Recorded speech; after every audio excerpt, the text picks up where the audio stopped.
public may view and listen to the meeting live this evening on Spectrum Channel 3 and 22, AT&T Viewers Channel 99, or El Segundo TV at YouTube.com, or you may access remotely via Zoom from an electronic device of choice. Meeting information for joining is outlined on tonight's agenda, which can be found at elsegundo.org. Council members, if making a motion, please do so using your last name and I'll work with the clerk to hear it correctly. Same thing with the second on a motion. It's really good to be back in chambers, and we're all thankful for everything city staff has done too. Just want to say now that Charles, Mallory, Scott, Nick, Joe Lilio, Darnell, Stevie, Roberts, who did I miss? Elias, so many people involved, Tracy, Weaver, and Mona Schilling. This is incredible being back, being able to do the time with Zoom and with us in person. So well, really thankful to be back in chambers. And this evening we're going to have the invocation led by Pastor Christopher Gross, who will be doing that via Zoom. Okay. And then we've got the Pledge of Allegiance that will be led by Council Member Perstuck.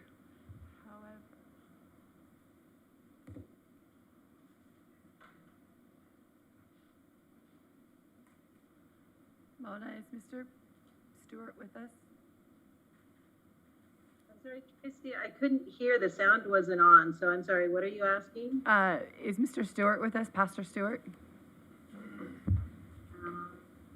For the invocation? No, he is not. Let's start with the Pledge of Allegiance led by Councilmember Perstuck. Thank you.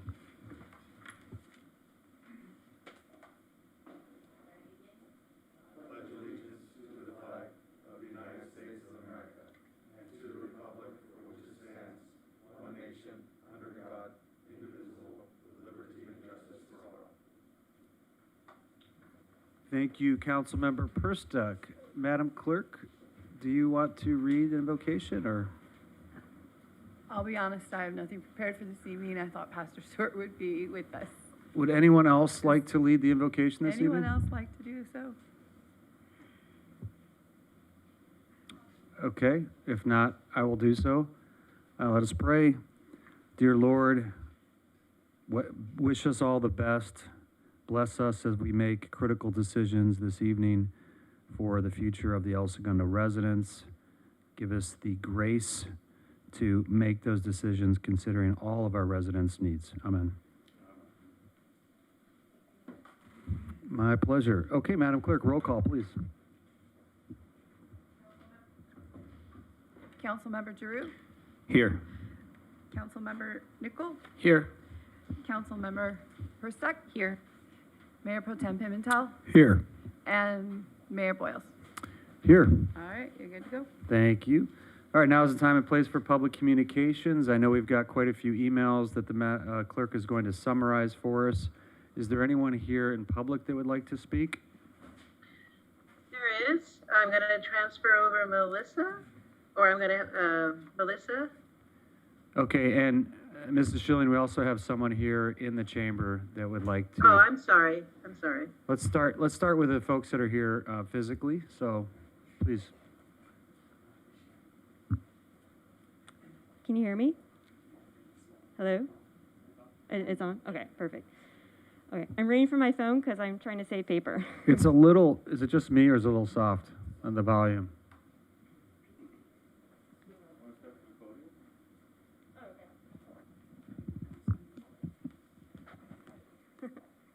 Okay, can you hear me? Thanks. Okay, good evening. My name is Corey Zuppo, and I'm a parent, resident, 15 years of environmental compliance experience, and the vice chair of the El Segundo Environmental Committee. I am here tonight to provide two separate public comments regarding the local environment. My first public comment is I fully support the proposed beekeeping ordinance. Chimene has worked closely with our committee for almost an entire year trying to make a natural process legal. The bees will come regardless, as was the case at the local tot lot at Rec Center. So our city might as well make it safe guidelines for the community to have a safe experience for those that choose to keep bees in their yard. My second public comment is a more general environmental comment on due diligence. I feel the city is starting to reach a tipping point where considerations need to be put on either a full-time environmental position or having the environmental committee more actively engaged in data and report reviews to provide feedback to city council. I do realize that the general funds have many hurdles and our city is in dire need to recover post-pandemic. I also do think that if we continue our status quo, we are not serving the town's most vulnerable, which is our youth and our seniors. We deserve a more active oversight. Many people may not realize this, but El Segundo is in the 80th to 90th percentile for the National Air Toxics Assessment for air toxics cancer risks, which is part of the EPA ongoing reviews. El Segundo is also in the 95th percentile for hazardous waste proximity and in the 95th percentile for particulate matter for 2.5. All this is public records. It's through the environmental justice data search through the EPA. And I emailed the links, just so you know I'm not making these facts up. Sadly, since I have lived here in town, I have personally heard of 2 children that have recently died from cancer. I am aware of 4 children that did have cancer. That is very concerning as a mother and environmental professional. I am concerned. I also do realize this could be a Southern California issue. It could be a California issue, United States issue. I don't know because the data is not very transparent. But that's why I'm speaking here tonight is I do want some more oversight, whether it's from a professional or a committee, something, because I am concerned. So, okay, I went off cue. I wrote down. So besides that, I just wanted that to be clear because recently I found out about a 4th child that has leukemia in this town. And that is very upsetting to me as a mother of 2. So I'm just going to list some things that are not as tragic and concerning, but are concerning the same fact. So on Facebook, I saw concerns from the residents of the International Rectifier project on Kansas, and people were concerned about traffic, air toxics, and the demolition. As an environmental professional, that is also concerning, but the information wasn't very transparent. And I'm not saying anything bad was happening, I'm just saying it wasn't that transparent. So another thing is the housing element that's coming up. And the Pacific Coast Commons project. I'm sure everything will be fine, but there are concerns of traffic, energy, and water usage. There's also ongoing tree concerns with the sidewalk construction. There's a need for larger leadership with Hyperion and West Basin, further collaborating on recycled water and expanding the purple piping, because as we know, we're going to be paying for recycled water that we are not currently using. Also, there's exploring the airport's PFAS monitoring. I'm not sure anyone's familiar with PFAS. In my world, it's something we talk about all the time, and it's a forever chemical. And it's a new emerging pollutant. And at the airports, it is relevant. There are probably plumes, but we don't know to the extent of these plumes reaching El Segundo. That is concerning. I reached out about this to the city with their water. The water is tested from PFAS at the source, but not the distribution line. I'm not saying that we have PFAS. I'm just saying the airport is working on this. We should be engaged. Another thing to rethink is transportation, like the dollar ride. We're using very old gasoline trucks, and just rethinking that. How can the city more, utilizes the youth getting to soccer practice, for example? There's just many opportunities. Being an overall gatekeeper in general with our industries locally. So locally, we do have industries that have violations ongoing. There's one company locally that has a high-risk violation through air. That's concerning. Let's see. Lastly, certain things, our yard is full of sticky black stuff everywhere. I've never seen this. I lived in the Inland Empire. I lived in Long Beach, Seal Beach, Huntington Beach, Hermosa Beach, Redondo Beach. I have my assumptions of what it is. I'm a little concerned because it's everywhere. So these are just some different things to consider. Another thing too is, solar panels throughout the city. This is a committee of trying to get engaged in that. It's complicated, but through the climate action plan. Your time is up. Okay, perfect. Thank you. Thank you, Mrs. Zupo. Okay, anyone else here in the chamber for public comments? Doesn't look like it. Okay, Mrs. Schilling? Wait, I have the card. So is Chris Crawford out there? He's a special Okay, presentation. so he's with oh, then we may be good. Ellen Faustine Barnett. Yep, she's here. I saw her out there. And Barry, yeah, but that's for presentation as well. These are all presentations. I believe so. And you got it. We're done. Okay, anyone on video? Yes, Melissa? Yes, thank you so much. Can you hear me? Okay, great. Thank you so much. So my name is Melissa Cueto. I'm a longtime resident, parent, and active community member. I'm also a member of the Sweat Equity Alliance. I'm going to be speaking on two separate topics tonight, but I'll try to be brief. First, I would like to voice my support for the repeal of the nuisance ordinance governing the private beekeeping in El Segundo. As the council is aware, bees are vital to the sustainable ecosystem, and as good environmental stewards, we should be doing all we can as a city to protect and nurture their population.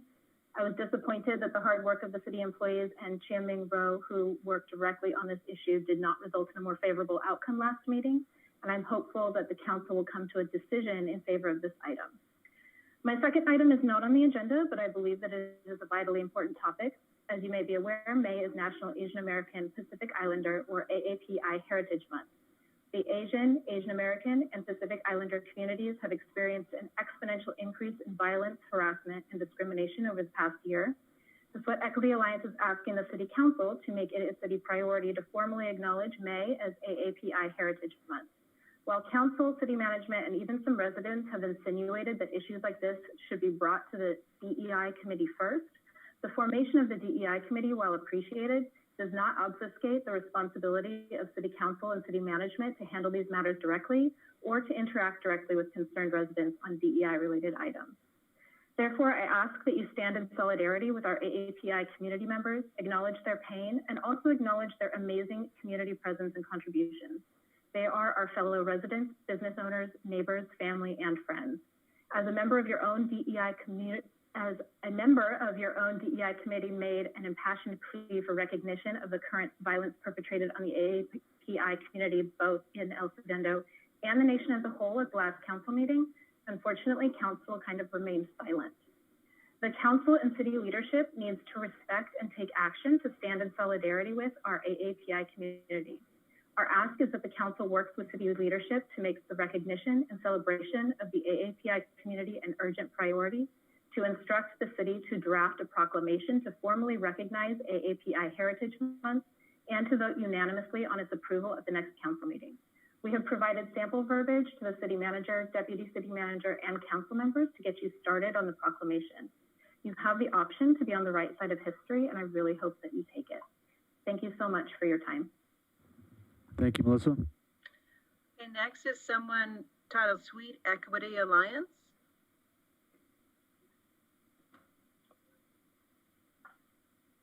I think that's probably me. This is actually John Pickhaver. I am a resident of El Segundo, and as you probably guessed, I'm here today representing the Sweat Equity Alliance. This month, as Melissa just said, is Asian American Pacific Islander Heritage Month. And like Melissa said, we are calling on the city to issue a formal proclamation acknowledging this and giving the AAPI community the recognition they deserve. This past year, in particular, we have seen an onslaught of racially motivated attacks and acts of harassment and discrimination toward the Asian, Asian American, and Pacific Islander communities, many of whom are our neighbors and friends. No hate of any kind toward anyone or any group has any place in El Segundo. Please take this small but significant step to signal to the AAPI community that the city of El Segundo stands with them, supports them, and celebrates their rich contributions to El Segundo, both past, present, and future. Thank you. Thank you, Mr. Pickhaver. Okay. Next we have Anya Goldstein. Good evening, Mayor Boyles, City Council members, and executive staff. My name is Anya Goldstein, and I'm an El Segundo resident, homeowner, and small business owner. I'm also speaking as a member of the Sweat Equity Alliance in support of our request that El Segundo commemorate Asian American and Pacific Islander Heritage Month. We ask that you speak up against the accelerating wave of violence and harassment that the AAPI community has faced over the past year. We ask that you acknowledge that the violence and harassment is situated in a long history of racism and xenophobia against Asian Americans and Pacific Islanders, and literally would not be possible without that history. I see this play out in my own family. My stepfather is Chinese American. His grandfather, my great-grandfather, immigrated to California as an indentured servant during the time of Chinese exclusion. Then, as now, the lack of legal paths for immigration did not stop immigration. It just meant those excluded were not afforded the legal rights and protections of their European peers. He worked essentially as an indentured servant without pay for 7 years in a grocery store. This was at a time when any European person could immigrate to the US with no legal restrictions at all. No visa was required. We, and I include myself in this, could just come. So please remember, when someone tells you that their family immigrated, quote unquote, the right way, that the right way for 60 to 80 years in this country, depending on how you count it, depended on the color of your skin. By some measures, it still does today.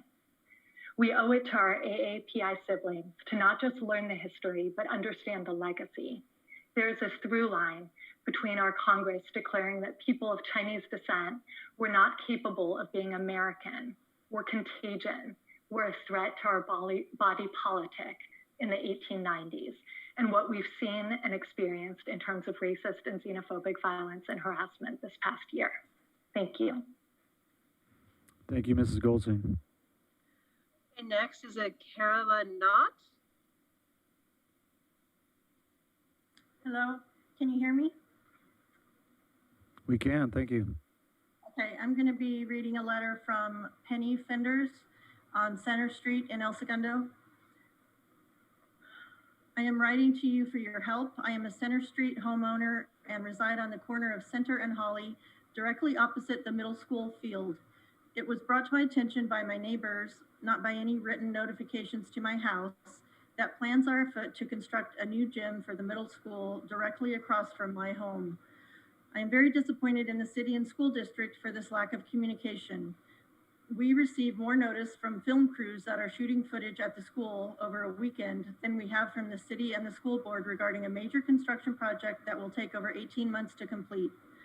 Following attendance at 2 online meetings, the last being April 27th, of the El Segundo Unified School District Board, I now understand that there were originally 3 options being considered for the location of this gymnasium construction. Yet on the April 27th meeting, my neighbors and I were informed that the decision had already been made in the fall of 2019 to locate the gym directly off Center Street without any consultation with Center Street residents or consideration of their concerns until it was seemingly too late. These concerns are as follows. Number 1, increased traffic flow on an already busy street that requires a regular police patrol car to be stationed in the El Segundo Middle School parking lot to monitor frequent stop sign offenders. Number 2, due to COVID-19, many of us have been forced to work from home. This will still be the case in the fall when this construction is scheduled to begin, making noise pollution a major issue while trying to conduct phone Zoom calls during regular business hours. Number 3, the alternate locations proposed were farther away from Center Street, still at the middle school, and less impactful in the opinion of myself and my neighbors to points number 1 and 2 as stated above. Yet when I asked for the justification for this final location choice, all I heard was the convenience of access from Center Street, which is less busy than Grand Avenue, in someone's opinion. I challenge you to spend time and monitor traffic on Center Street, currently a single lane thoroughfare, as opposed to the double lane Grand Avenue affords. So in summary, while I am absolutely in favor of improving school facilities for our worthy kids and community, especially when it comes to athletics, I and my neighbors feel ignored and duped by how this has all transpired and would appreciate an explanation for this oversight and at the very least an apology. Sincerely, Penny Fenders. Thank you for reading on behalf of Mrs. Fenders. Next is Ben Watkins. Good evening, City Council, and welcome back to in-person meetings. My name is Ben Watkins, and I am a longtime El Segundo resident. I can't really put it any better than my fellow Sweat Equity Alliance members have already stated, but I do want to enthusiastically voice my support for the city to recognize the month of May as Asian American Pacific Islander Heritage Month. The Asian American Pacific Islander community is a wonderful and very necessary piece of the fabric in the South Bay and in our town of El Segundo. In celebrating their culture and recognizing their contributions, I think would be a great way for our city to affirm our appreciation for and our commitment to diversity and inclusion. Thank you for your time and have a great night. Thank you, Mr. Watkins. Next is Ed.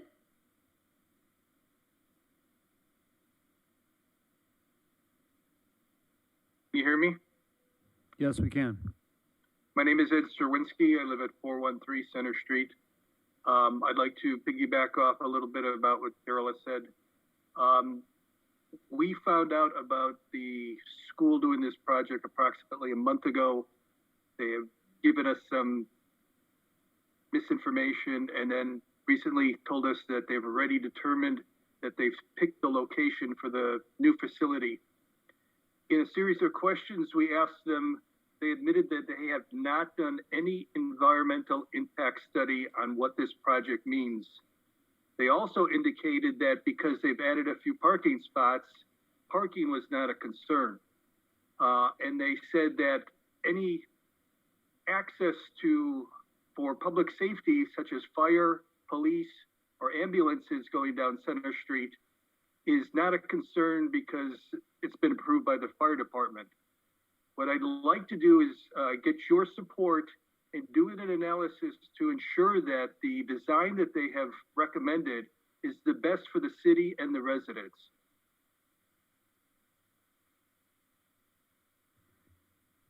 Thank you.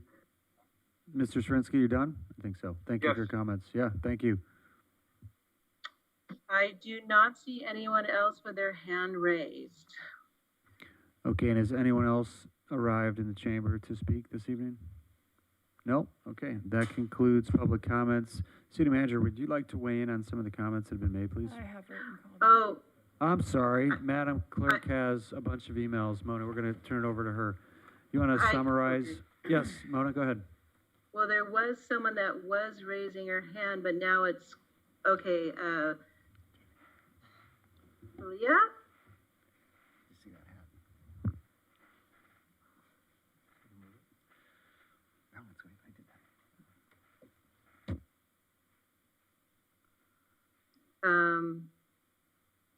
PHYLA, you have your hand raised. Did you want to speak? Yes, hello. Hi, Mayor and Executive Committee. My name is Deborah Dietz. I am a resident of Center Street and I have lived here for 30 years. My husband has been here for 65 years.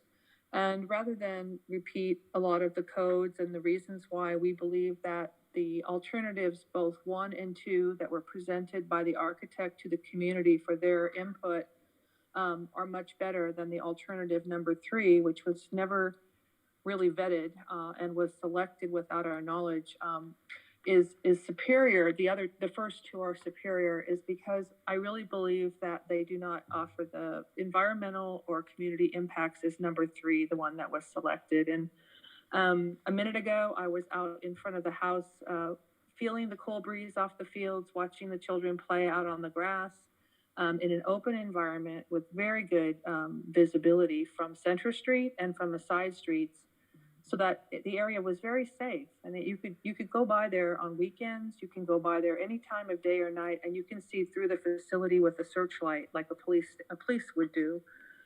Instead, we're being told that the plans for security include using, existing staff. There will be no more staff increases. The janitors will be used for security when we've created both hiding spaces from the fence line that's there now that was recently installed back towards the bushes and behind the building. This is a huge safety concern for the community, and I would like to hear from the El Segundo Police Department, and I would like to also hear from the Environmental Committee, which was my original ask and which I put into a letter. So rather than extend my comments further, I would just like you to read my letter when it comes time and to know that this community is a lot about heart. It's more than code. It's more than legal precedent. Nobody in our block wants to hurt the schools. Everybody wants to see the gym get built. Nobody had any input or knowledge about this project. This is a very big slap in the face to the community that's funding the bond. And I've worked for 20 years in the capacity that this project is being delivered to do community outreach. We've lost millions of dollars when the community wasn't happy, and they've never been this unserved as we have been here in El Segundo. And this pains me to say it because I began this whole investigation talking to the school board facilities group, trying to offer my personal time and services and all of our neighbors' services. And all that's happened is they've used our comments against us. This is doubling down on a mistake. This is not involving the city council, and I have never been so unhappy to see my city in this light. I have been a volunteer. I've lived here, like I said, for many years, and I really hope that we can rectify this and come out as winners for the students and for our neighborhood. Thank you very much. Thank you, Mrs. Dietz. Okay, I do not see any other hands raised. Okay, we're going to turn it over to Madam Clerk to summarize the emails that we've received. So I've received 10 emails from the following people: Keith Puckett, John Michaels, Mashia Collins, Scott Wilson, David Tong, Jody Netz, David Hollop, Reba Hoschler, Rena Kokolari, and Sean Gale, all in favor of a proclamation recognizing the month of May as Asian American Pacific Islander Heritage Month. And that is the gist of those 10 emails. My other one that I have is Honorable Mayor, Council, and Police Chief. At the March 16th public meeting, serious allegations were made by community member Kay Puckett. Those allegations were then posted on various community social media, but have subsequently been deleted. The allegations of racism against our police is of concern to the community, and as such, the community deserves an update on this matter. Have the alleged claims been investigated? Have the alleged claims been ascertained? If the alleged claims are true, what actions have been taken? If the allegations are unfounded, what, if any, liability remains, either on the part of the community or of the claimant? If the investigation is ongoing, what is the status? We expect transparency and accountability on this matter and appreciate your addressing these concerns at tonight's public meeting. Cynthia Canino, Gary Andrew, Michelle Mossman, Josh King, Daria Hubert, Ethan Wigert, Brenda Boblet, Jeff and Layla Shu, Victoria Freeman, Kevin Siegel, Katie Matthews, Tiffany Butcher, and LaToya Johnson. And that is all I have for written communication. Thank you, Madam Clerk. All right, that concludes public comments. I don't see anyone else in the chamber. And so we've got several special presentations. We're going to start with, oh, sorry, yeah. Let me go through the order, though, before you even do that, Scott. Here's how we're going to queue up everyone that's going to speak. It's going to be Mr. Jack Crawford first. Yeah, hold on one second, though. I'm giving everyone an opportunity to queue. This is how everyone's going to come in because we want to make it as efficient as possible before he speaks. Followed by El Segundo's PTA Jump for Education, then National Police Week, then Police Department Sworn and Professional Staff Employee of the Year, then Fire Department Employee of the Year, then recently elected council members, treasurer, and city clerk presentation. Then we're going to have Chief Donovan, and then we're going to discuss or give Sam Lee a send-off as a retirement. So, Mr. Mitnick, please, if you would comment on the public communications. Happy to do so, Mr. Mayor, members of the council. 3 items to comment on or follow up on. A number of people have spoke about an email we received yesterday requesting that we place on a council agenda a proclamation for American Pacific Islander Heritage Month. And as I've indicated to council, happy to do that. That'll be on the May 18th city council meeting. So the next meeting. A few people spoke and sent emails in about the Center Street Gym project. Okay, as city council knows, and for the members of the public, when a public school district is doing a capital project or anything on their property, the city does not have jurisdiction over it. And that's been communicated to the individuals that made us aware. I'm sorry, it's not that we're saying, not our responsibility, not our job, but we are actually prohibited by law from weighing in. So it's really, it's between the school district and the State Department of Architecture, or the state architect in terms of these projects, how they're designed, and all of that. We do not have standards that the school district has to adhere to. So while we may feel for families that are impacted, the five of you as the governing board for the city, you don't have the legal authority to weigh in. So even if you wanted to. But the comments have been so noted, they're in our record in the minutes, or will be in the minutes. And I'm sorry I can't provide any more impact than that. Scott, can you answer though from a procedural standpoint? Do you know if the school board and/or school leadership has been made aware of these concerns? Oh, absolutely. Okay. And I've been in contact with Dr. Moore, the superintendent, and every communication with the city has been provided to her. Awesome, thank you. I think it's also worth noting that it's not intuitive to people throughout the United States that in California, schools are an entirely separate governance structure that does not in any way report to cities. And I know that's not intuitive for most people to realize. Yeah. Thank you, Mayor Pro Tem. And then, Scott, what about, you had Mrs. Zuppo with a myriad of issues related primarily to the environment. There was a lot there. I just wondered if you saw a way forward in terms of addressing some of those concerns. Yeah, staff would be happy to follow up with her in her role on the environmental committee and as a resident. So I have it in my notes to follow up with her. So. Great. Anything else from the council in terms of addressing the public comments? Do you have a question about the police investigation? Yeah. Oh, yes, thank you. Yes, Scott, there was the inquiry about Mr. Keith Puckett's claims and where we're at with that. I don't know if you're at liberty to say, but. He did speak at a council meeting, I believe in March. My recollection is March 16th.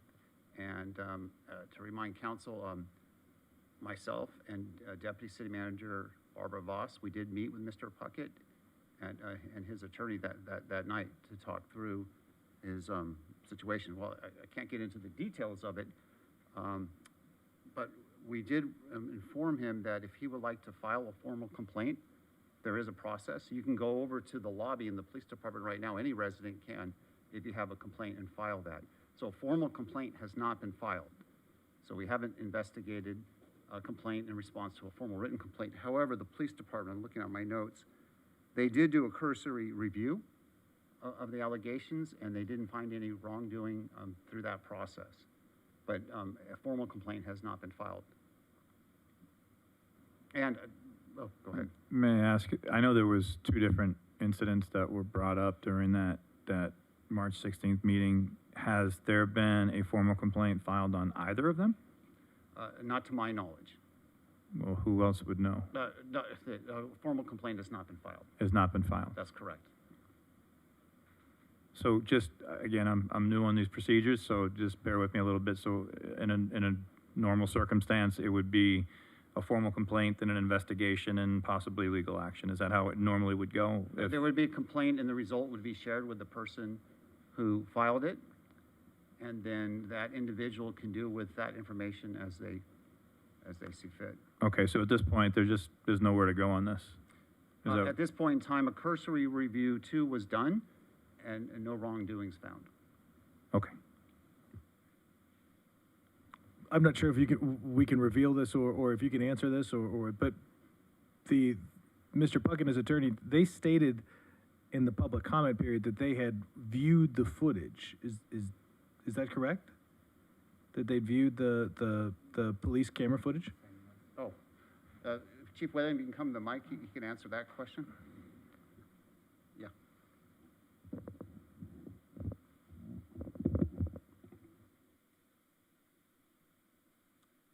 Good evening, Council. They filed a Public Record Act request for the in-car and body-worn camera video, and they were given that. But no complaint at this time. But okay. There's been no complaint lodged yet. Thank you, Chief. Thank you for reminding me of that point, and thank you for clarifying. Okay. We've got, as I mentioned, several presentations. I'm going to start with one that's close to my heart. I'm going to read the commendation, but just a little bit of background. This gentleman that is going to receive a commendation, if anyone deserves a commendation for an Eagle Scout project, it's Mr. Jack Crawford. The guy, I don't know, Scott, how much time did he spend on persevering with DWP and everything else? 1.5 years, probably? At least, and let's just say he understood the inner workings of government and the bureaucracy and how difficult it can be to get things done and who owns the land and what's an easement and all that stuff. And thank you for persevering. Behind Jack is Chris and Kathy. I met them when I was at grad school at USC, and Chris grew up here in El Segundo. And Jack now is going on to USC, fight on to the Dr. Dre and Jimmy Iovine School, which is amazing. Congratulations, young man. And so I'm going to read the commendation. Whereas Jack Crawford, a Manhattan Beach resident, Eagle Scout candidate, and model South Bay youth, was inspired by El Segundo High School alumni John Van Hemmersveld's Los Angeles Department of Water and Power Water Tank mural, and has decided to highlight this iconic piece of public art through his Eagle Scout service project.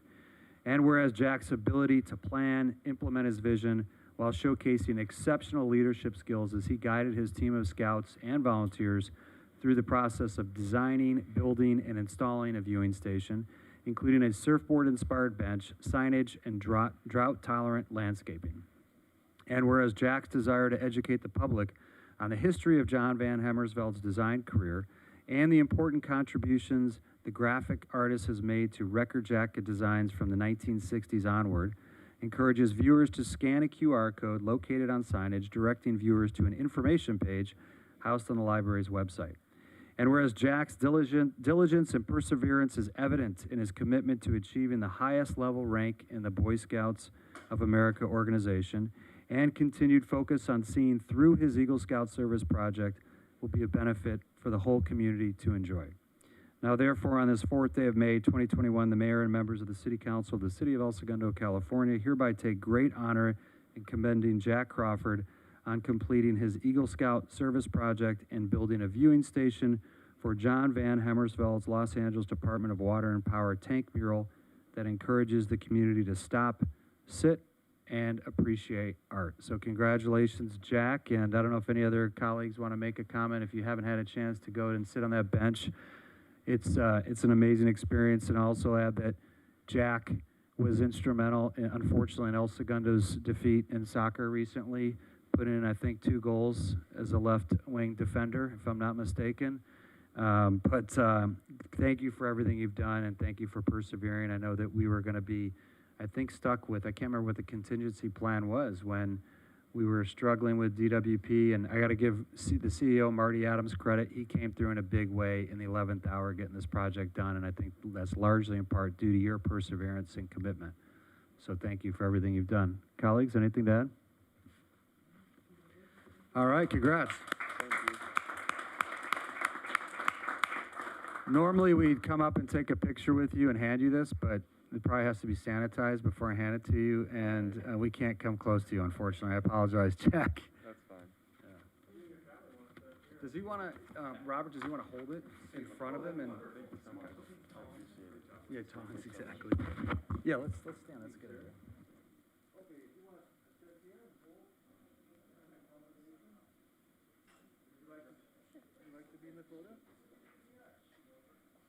Okay, there we go. Good. Very tall young man. I got my camera went to sleep, and now it's awake. Here we go, guys. And a couple of photos. 1, 2, and one more, and one more. Excellent. Thank you. Did you want to say a few words? I believe we have a video. Awesome. Yeah, don't leave yet. Let's play the video. I believe there's a video.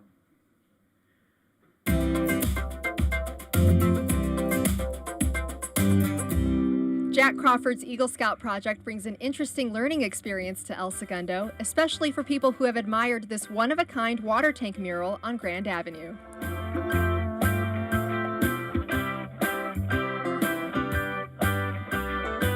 My dad grew up in El Segundo, and my grandparents lived in El Segundo. One day, I see a mural on my right, and my breath is just taken away by how vibrant and how intricate the mural is. And once my Eagle project started coming up, I realized for my project I wanted to build a viewing station for the mural to recognize the artist and a lot of the cultural significance behind the mural. Fellow scouts, friends, and family members came to help Jack install a bench and sign across the street from artist John Van Hemmersveld's water tank mural. The hardest part was getting the permits. The people at the library, Miss Todd, Miss McCollum, really helped me walk through my project, especially with the city, and everyone at the city was very supportive, even though the process did take a while. And once we started talking to DWP, they've been very supportive and have been very helpful and have allowed for me to really get my project done. And I mean, they're out here today helping make last-minute adjustments to the sprinkler system just so that my project runs smoothly, and I just really appreciate all the efforts that everyone has gone through. This was his idea, and DWP accommodated him. Mr. Andrew Kendall, Mr. Pete Saturco gave him the nod. We'll be assisting him as far as doing some of the landscape, making sure that the bench is secure, and whatever else Mr. Crawford needs. Marty Adams, who's the CEO of DWP, has been incredibly gracious, great to work with. We spent over a year working with DWP because there were a lot of challenges with it from an irrigation standpoint, easements, etc., to get this project done. I love what I'm seeing. This is the first time I've actually seen it come to life. Jack Crawford, the young man who put this together with his friends, who's an Eagle Scout, has done an incredible job of persevering through this process, learning a little bit about how slow government can be sometimes, and persevering nonetheless. Eagle Scout projects must be completed by the Scout's 18th birthday, and Jack is grateful for his mentors and the community members who have helped him complete his project and reach this honorable rank. We started way in advance with plenty of time, but just the little delays here and there really cut it close to his 18th birthday. So really we're just, squeaking it in just in time, but I think it's going to be a project that for sure he's going to be proud about. Every time I drive by, I not only notice the mural now, but now see the project that I completed that really gives back to the community, and so that's important to me. And I think that there's a lot of significance to every single piece of that mural, and so if I can help people to also see that significance, that's what I would like. And so I created a sign, and that will be placed, and it has a QR code that people can scan to a website that me and the library created, giving more information on the project and the artist. I love that there's a surf theme. Being a surfer myself, representing El Segundo surf team here. John Van Hermersveld went to school at El Segundo High, so it just ties in community in such a big way, and this is just an incredible legacy project that I'm so happy Jack Crawford could make happen, and the team at DWP and the library.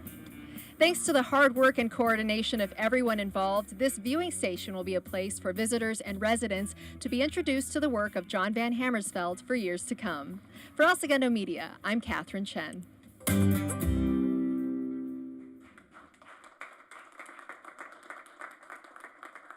Thanks again, Jack. Thanks, Melissa McCullum. Thanks, Julie Todd. Thanks, Elias Sassoon. Thanks for making it all happen. Mr. Mitnick as well. Thank you.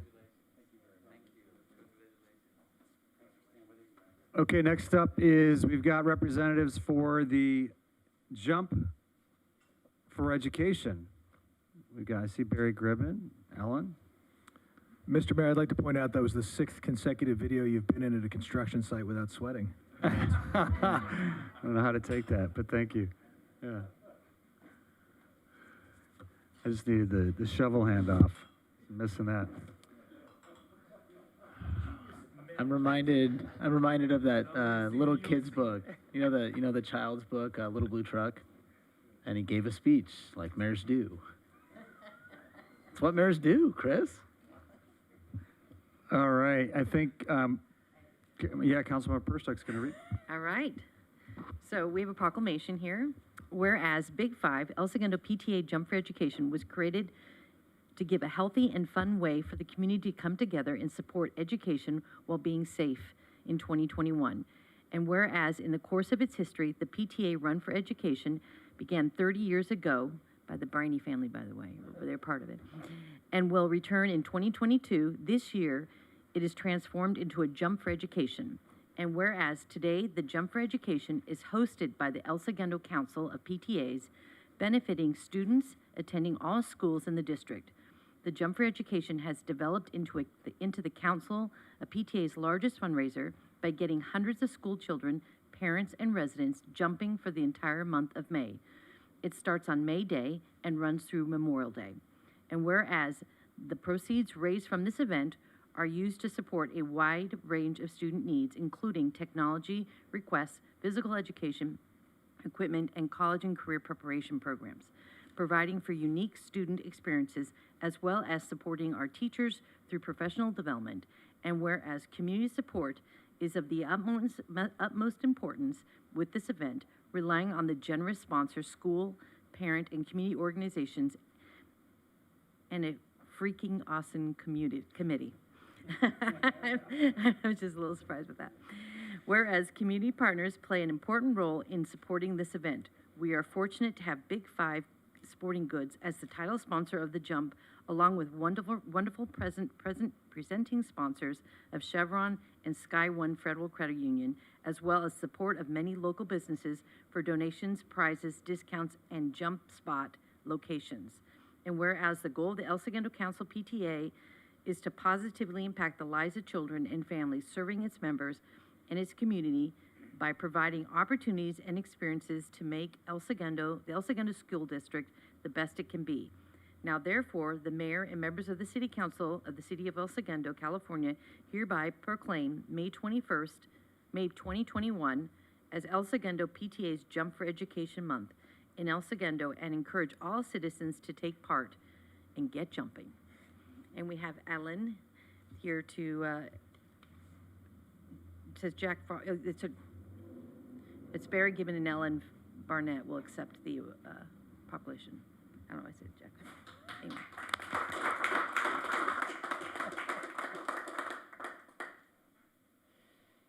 Thank you, Carol. We wanted to thank the city for their support. The city's always extremely supportive of the Run for Education. And as we said, this would have been the 30th annual run. So we're looking forward to celebrating that next year.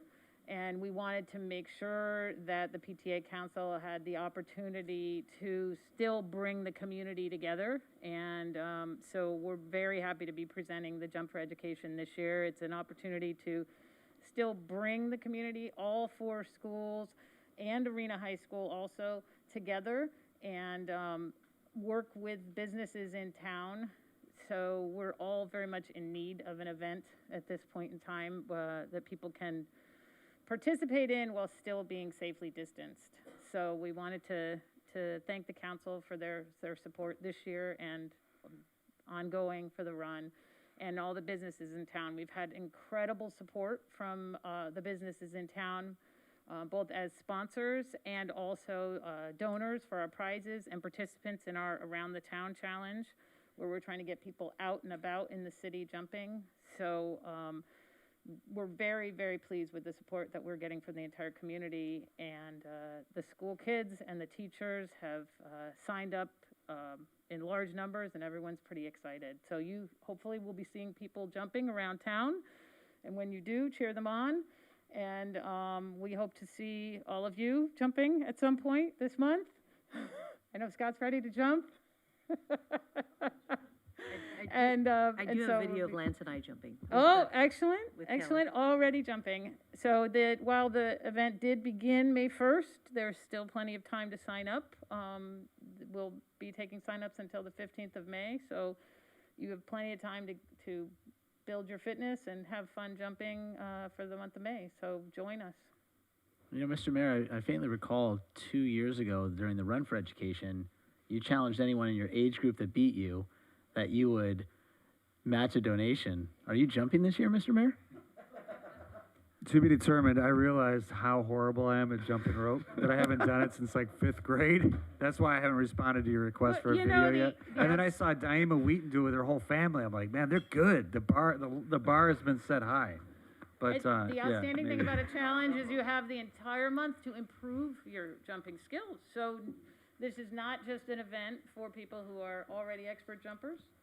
We have lots of different event options, and you could be a learning jumper to begin and improve as the month goes on. So I'll commit to relearning. How's that? all right. Okay. Thank you. We've brought for you a gift from Big Five and from the Jump for Education Committee. Oh yeah. So now each one of you now have your very own jump rope, so you can practice, and you have no excuses. Awesome. Thanks so much. Yeah, we're going to do a photo. Maybe hand Ellen how's the surf team doing, by the way? We have a surf team contest tomorrow morning. Awesome. Best wishes. Here, hold up your rope or something. Would you like to take a photo first? Yeah, and your mug. Big five. All right. See those jump ropes? Let's hold them up there. We go.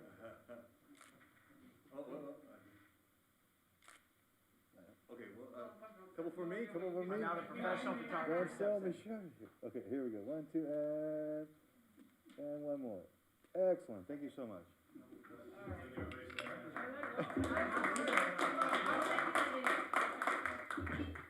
Thank you very much. Thank you. You need a break during the meeting? Yeah, Ellen, anyone done any double Dutch? Mayor Pro Tem was reminding me, when I grew up in Chicago, that was a real thing growing up. Mr. Wood at the middle school demonstrated outstanding double Dutch. Wow, that's impressive. Oh, I got to check that out. That's impressive. Okay, thank you again. Okay, next up we have National Police Week, and Mayor Pro Tem will be reading. Thank you, Mr. Mayor.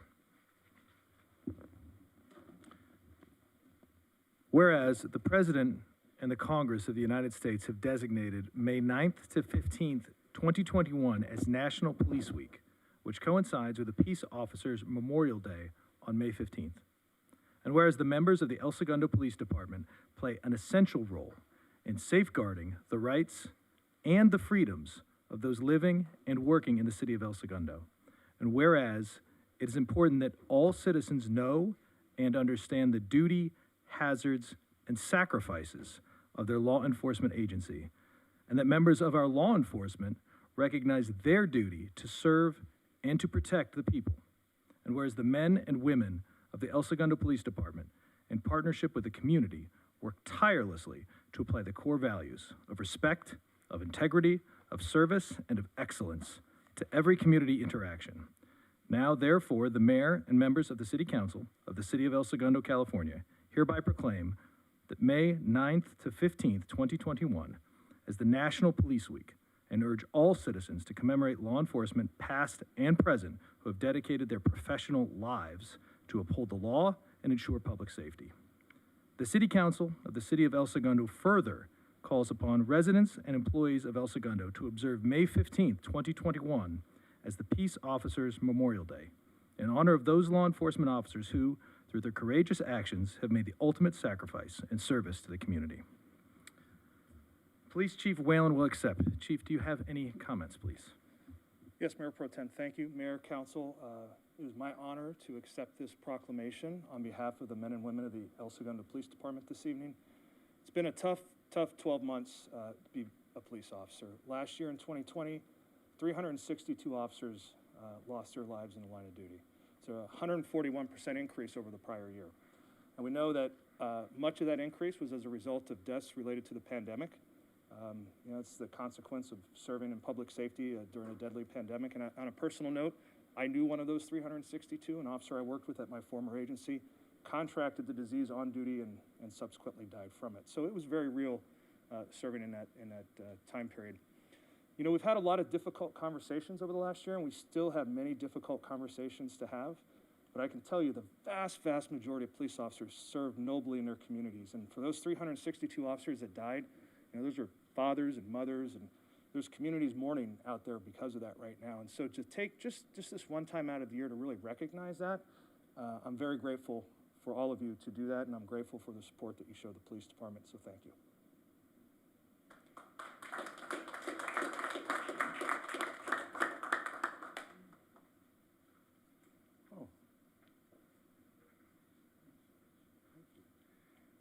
All right, thank you, sir. Right there. Fantastic. Mayor, sir, if you could step a little bit. There you go. Okay, I want to make... don't be funny. Okay, here we go. A couple of photos here. And one more. Excellent. Thank you so much. Thank you, Mayor Pro Tem, and thank you, Chief. Chief, the luncheon that's done, that's traditionally done at the Torrance Marriott, it feels like this is the time of year for that luncheon. Is that not, I assume it's not happening? No, you're referring to the South Bay Police and Fire Memorial Foundation, and it's the Life Saving Awards and the Meritorious Service and those sorts of things. Unfortunately, it was canceled this year. I'm actually on the committee that selects the awards, and so it's all in person. We're going to each individual agency and recognizing people, and that's 2 years in a row. Unfortunately, we weren't able to meet and do it. I think if we just had another month or two, we'd probably be able to get there, but just this year it's not going to happen, so we'll have to wait for 2022. Thank you, sir. Is there any way we could do something in our atrium, like outside, for our own officers? We actually, in 2020, did not have any nominations for those two awards that they recognized there. So, yeah, but thank you for the offer. Yeah. Thanks, Chief. Thanks, Mayor Pro Tem. Much appreciated. Okay, next up we have, well, you're going to stay up here, Chief, I assume. We've got Sworn and Professional Staff Employees of the Year.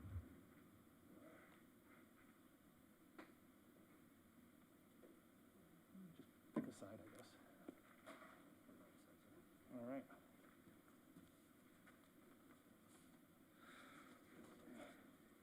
Well, this is the time when it's great to be a chief, when you get to recognize outstanding achievements by the people that work within your organization. Again, we talk about South Bay Police and Fire. This is typically an event that would be held at the Westchester Elks. We'd have a nice buffet dinner, compliments of the Elks. We'd have a great MC, and we'd spend a wonderful evening with friends and family and really celebrate their accomplishments. We're not able to do that, but I am appreciative of the fact that you're allowing us to come into your chamber here and at least recognize the work that they've both done. I'm going to start on my right, your left, Julissa Solano, who's a management analyst with us at the police department. She was hired in 2015, promoted to management analyst in 2019. Now, as I mentioned earlier today, we're pretty lean, and especially on the admin side. And people see police cars driving around, they see uniformed officers, and I think many people forget that there is a whole other side of the operation that takes place within those four walls. And we have two really professional staff that manage all of our clerical activities, and Julissa is the management analyst, and she's responsible for the budget. She's responsible to help with training, make sure we're in compliance. All of the requisitions, all of the state mandates that come down related to the jail. I mean, she works around the clock to make sure that we are doing everything that we need to do. And selfishly, for me, when my executive assistant went out on maternity leave, Julissa said, I got it. She stepped up and she took over those duties as well, in addition to her own duties. And that's really, you know, we always talk about finding work. And Julissa is an outstanding example of somebody who just looks around what needs to be done, and I'm going to do it. And really, it's that can-do attitude is why she was nominated to be our civilian employee of the year. On a side note, Julissa loves to spend time with her family. And I have to say this because her husband's watching over in the police department. And I'm told during COVID, the family took up tennis. And what Julissa tells me is she's actually the better tennis player in her family. So she wanted me to make sure that I mentioned that to all of you and publicly so everybody heard that, Julissa, so I hope I did that okay. Yes, all right. So at any rate, that is Julissa Solano, our Civilian Employee of the Year. Give you a round of applause. To my left, your right, Officer Armando Rodriguez, who we affectionately call A-Rod. Officer Rodriguez has been with us since 2004. He's now assigned to our traffic division as a motor officer. He's done virtually every assignment in the police department. He's been an FTO, he's been on SWAT, he's been a rifle instructor, defensive tactics instructor. In fact, he's been on SWAT for 15 years. Now, I will tell you, I was a SWAT operator for 8 years, and that's a tough game to do for 15 years. He's a senior member of the team. He's looked at as a mentor. He helps the younger people. His wisdom and experience is relied on by the team commander on every operation. Within the traffic unit, he is a senior person in that unit. He's an accident reconstruction investigator. He handles our hit-and-run investigations, does our court filings, and he leads the way in self-initiated activities. So he's out there, always out there hustling, writing tickets, taking accident reports. And what's funny is, so I was never a motor officer. I've done a lot of things. I never rode a bike. I supervised them, but I never did it. But one thing I know about motor officers is they will let a robbery suspect go if they can write a ticket. But not this guy. This guy here, he actually likes to make arrests. So when he pulls over somebody and they got the masks on and the guns in the back seat, he just doesn't write a ticket for speeding and send them on their way. He actually arrests them. And he does lead the department in arrests as well. So for his outstanding efforts, for always stepping up, for being a hard worker and just a positive can-do guy, Officer Rodriguez is our 2020 Police Officer of the Year. And I will present these to you guys. So, Jaleesa, here's yours. Thank you very much. Congratulations. Officer Rodriguez, thank you very much, sir. Congratulations. Thank you. And I guess we could stand in front of you and take a picture? Please, yeah. Great. Okay, fantastic. Make sure I got everybody. All right. Mr. Pimentel? Excellent. Thank you, sir. All right. 1, 2, and a couple more. And one more. Thank you so much. Officer Rodriguez, thank you very much. Mrs. Solano, thanks. You have proof now, because this is Public Records Act, as you know, and readily available for the public to see well into the future. Thank you. Yeah. Thanks. All right, and then we've also got the Fire Department Employee of the Year. Chief Donovan is coming up to the podium.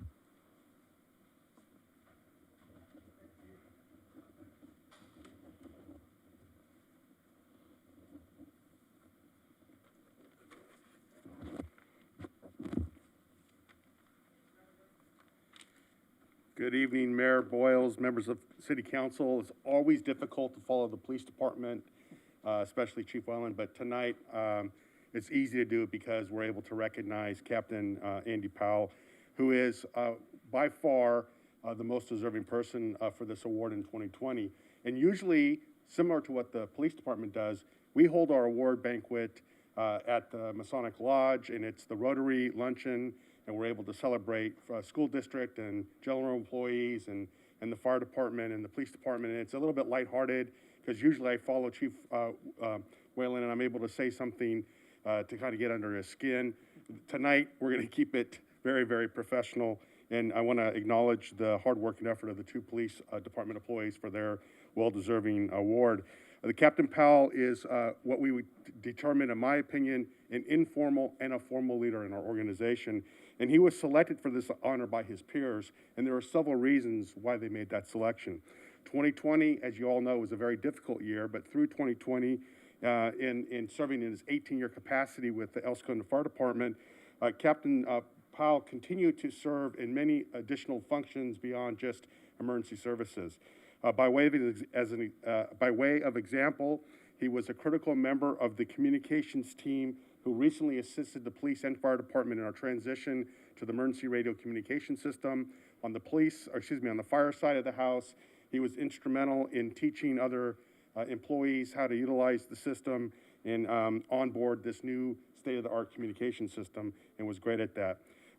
I think probably one of the most important roles he plays for our organization is he's a peer support leader. What that means is we've recognized in the fire service the importance of critical stress debriefing. And when we have an incident or an accident or a firefighter who's injured or God forbid, who's killed, we bring together specialized folks that have been trained to do a debriefing, and Captain Powell is one of those debriefers. And the reason that's so important is he's trusted within the organization. And so they allow him to come in and to provide the guidance and to provide the support that's needed on the go forward.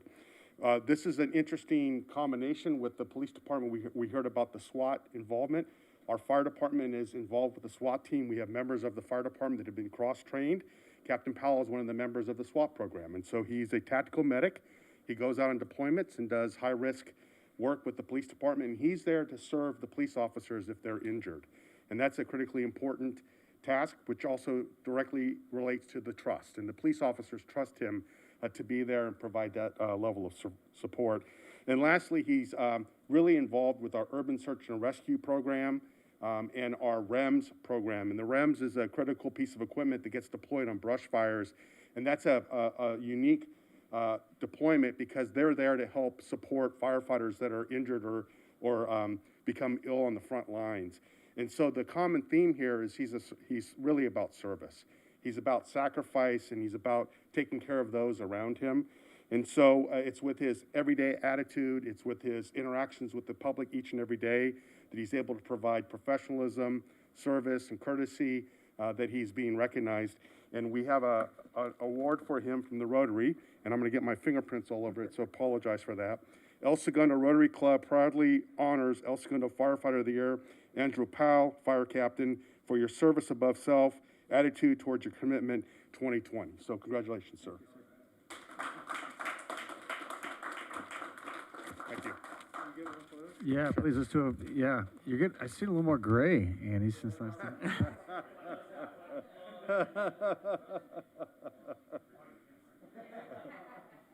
All right.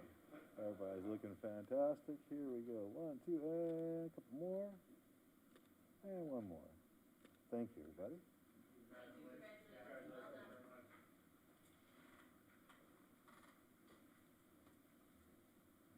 Outstanding, okay. Oh, we've got the, I'm sorry, Crit, what'd you say? It's good. We've got, actually before that, we've got presentations on, he's coming back. Recently elected council members, treasurer, and city clerk presentation. And Madam Clerk, is that you? All right.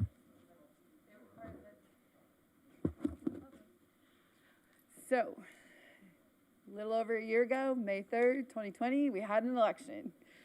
Unfortunately, by the time the election was certified, we were all on lockdown, so you were never officially given your certificates of election.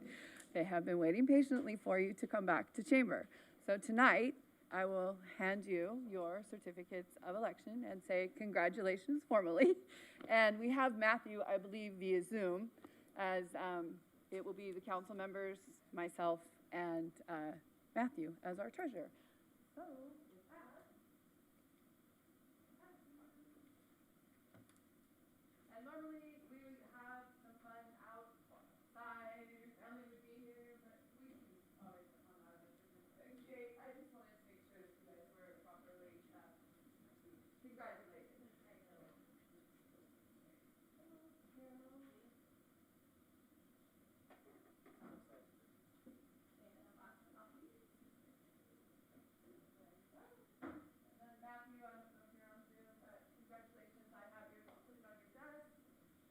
And if you'd like a picture, there you go.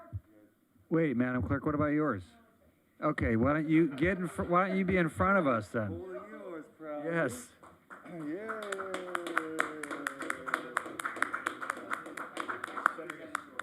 Absolutely. Very good. Oh, that looks lovely. Very good. Here we go. 1, 2, and one more, and one more. Outstanding. Thank you so much.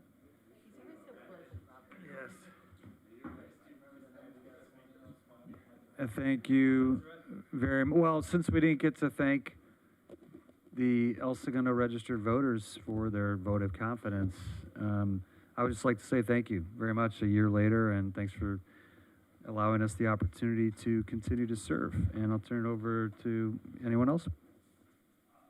Ditto. I remember making a speech last year on Zoom about this, so I don't want to put you through that again, but again, it's been an interesting year. I really appreciate being up here, and I look forward to the next few. Thank you. Yeah, thank you, and I really enjoy serving this community of El Segundo, and it's a great community, and we look forward to coming out of the pandemic and having a great year.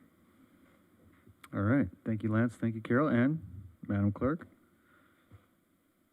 I would just like to say thank you, and I will continue to serve you guys for the next 3 years as your city clerk. So thank you for my 3rd term. It's kind of weird. It feels like we're just getting started, but we're already a year in now. Okay, next up we have Chief Donovan again with the COVID-19 update. Good evening, Mayor, members of council, and community. I think the good news will continue for this presentation. Tonight, I'm going to go over the health metrics update. We learned today that we're transitioning to the yellow tier. We'll give a little bit of a brief discussion as to what that means. I'd like to talk about our vaccination processes in the county and here locally.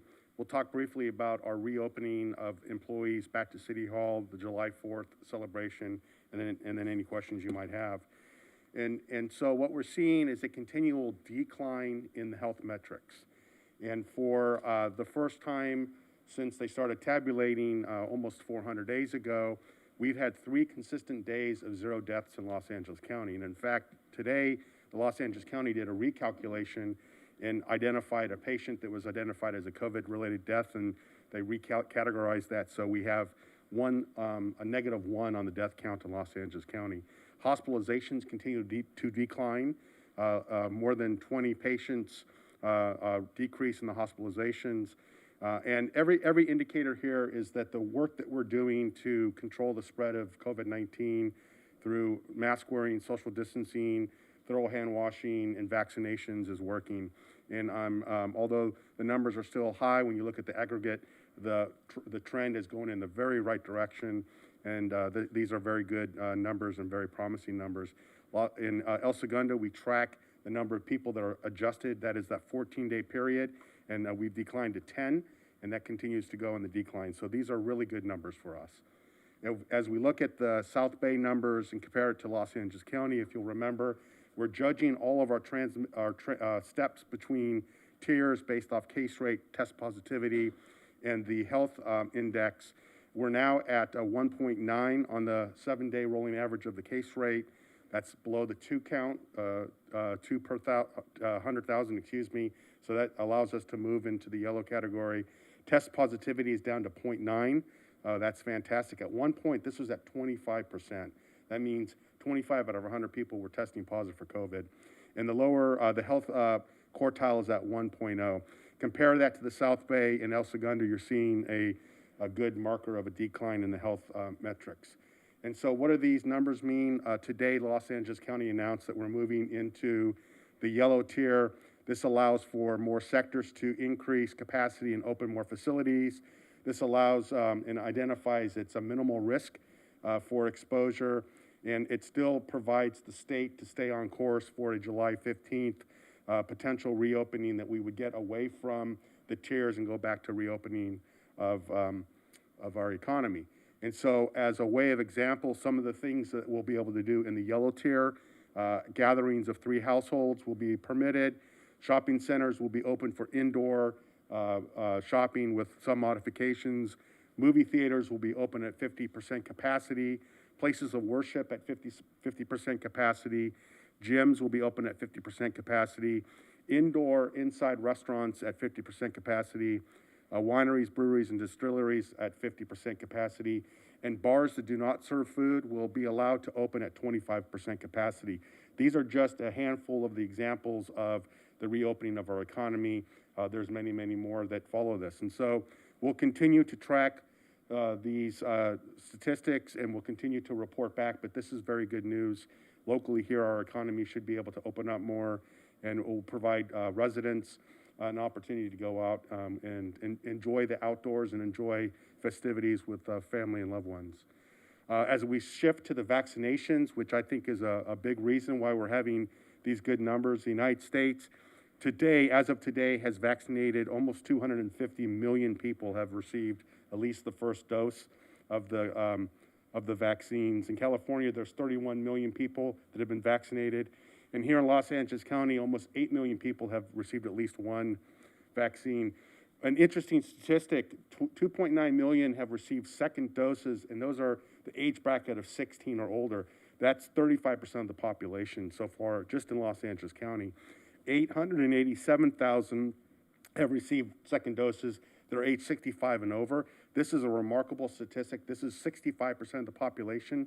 We're getting very close to that term herd immunity, which means that a large percentage of the population that are 65 or older have received a vaccination, and they are very well protected against COVID. We still recognize that we're a high priority age bracket between age 2 and 16, and we'll never get to that number of 75 or 80% until we begin to vaccinate the kids. If you think about the general population, about 20% of the population is under that age 16, and so we're tracking very closely the pharmaceuticals, and we've been getting information that as early as next week, we might be able to get a priority authorization to vaccinate kids between the ages of 12 and 15. And so those middle-aged and high school students will now be eligible for vaccinations. And then children aged 2 to 11 may be able to get authorization for the Pfizer vaccine as early as September.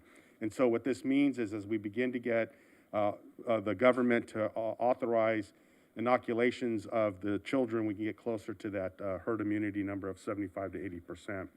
Right now, Pfizer is the only vaccine that's allowed for the age group of 16 or below. And the clinics pay very close attention to that. By way of example, we've had a few people come into our local clinics with people under the age of 16 trying to get the Moderna vaccine, and we're not authorized to give that, so we've had to turn them away. As it relates to our local efforts with vaccinations, to date, we've inoculated 1,644 local residents. This week, we're doing second dose administration to 149 people. Next week, we'll continue to open up the opportunity for vaccinations. The incident management team will continue to communicate that to our community, and we'd like every resident to have an opportunity to get a vaccine local and make it convenient for them. So we'll continue to advocate. As long as the County of Los Angeles provides us vaccines, we'll continue to give an opportunity to put the shot in the arm. Next steps, we've agreed that city employees will be re-entering City Hall on May 17th. We're communicating that information now.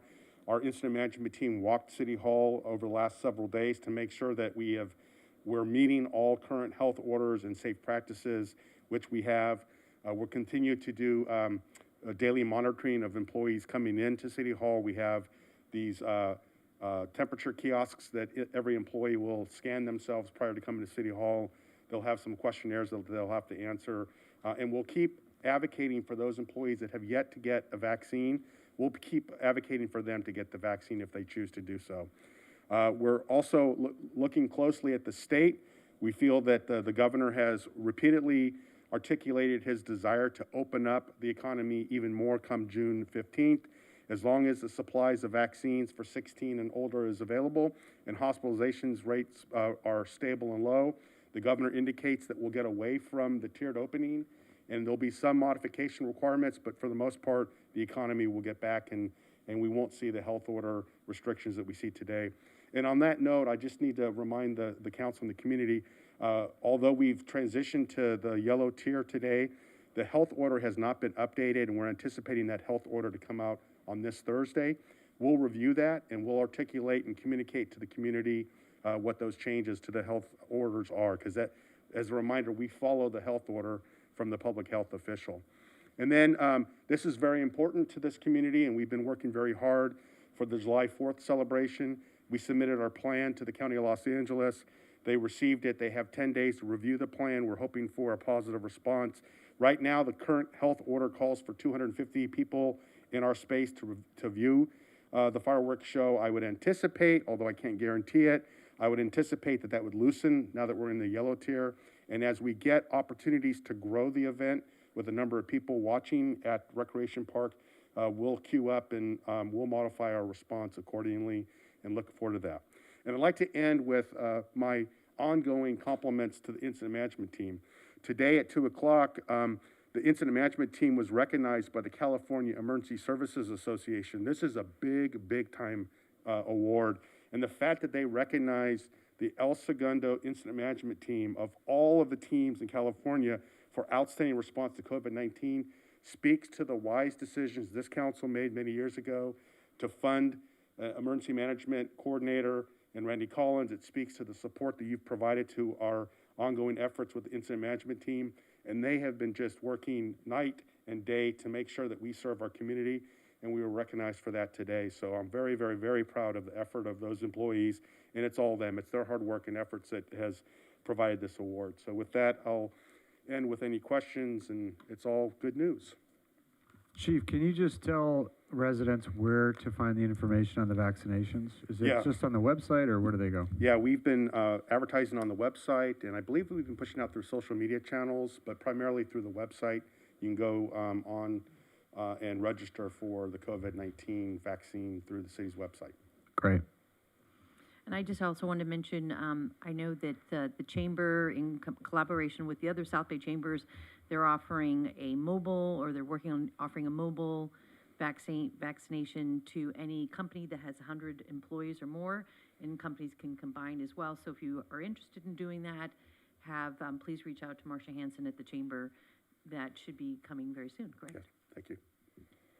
Chief, doesn't that case rate become much more difficult to deal with right now, considering the fact that you have, again, 8 million people in LA County already vaccinated, right? So you have a lot less people going in to get tested. So is that maybe the real reason that we're getting rid of this colored tier? Because it's going to it's going to get dicey in a little while if you only have a smaller group of people actually testing. It's possible. It's, you know, I don't know how to answer that right now because of the mathematical formulas that the county uses, and they do try to They are creative, normalize aren't they? from large counties to small counties. The state and the public health departments have been trying to do that. But I think there's some truth to that in terms of the case numbers from the statistical formulas. Less people are being tested now for certain. Those that are tested, though, the case rates are still going down. And I think that's the important piece here. All right. Thanks for your work. Thank you. Yeah, and congrats on the award, the recognition. Thank you. That's awesome. Yep. Yeah, well done. Great. Thank you. All right. Okay, Mr. Mitnick, I assume you're going to cover the next one, please? I am. I'll go to the podium.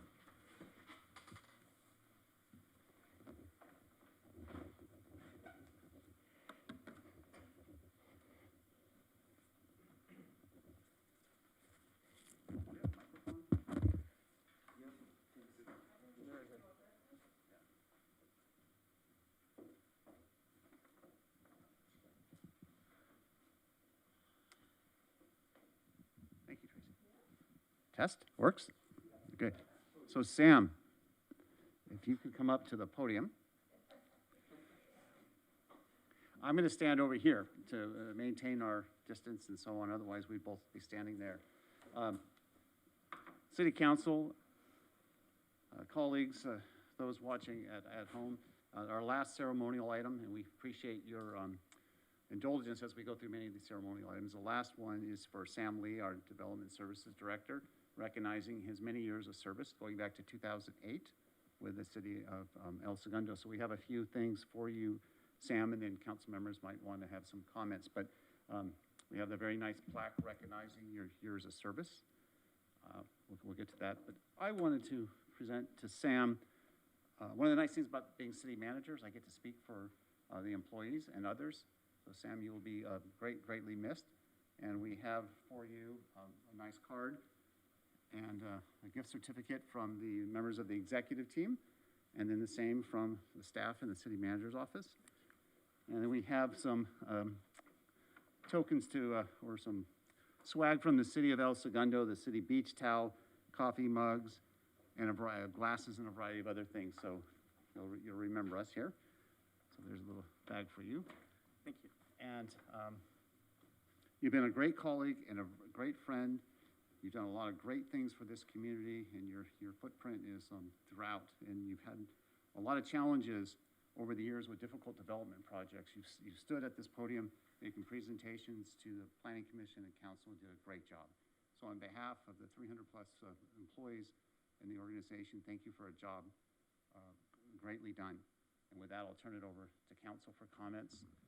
Yeah, I just want to thank Sam. Thank you. I think you should take great pride, Sam, knowing that you were at the helm, which I can't speak for a couple decades ago, but I can say that this last decade, Sam, everything that's transpired in El Segundo, the reinvention of Smoky Hollow, which happened under your leadership with the new specific plan, was incredibly visionary.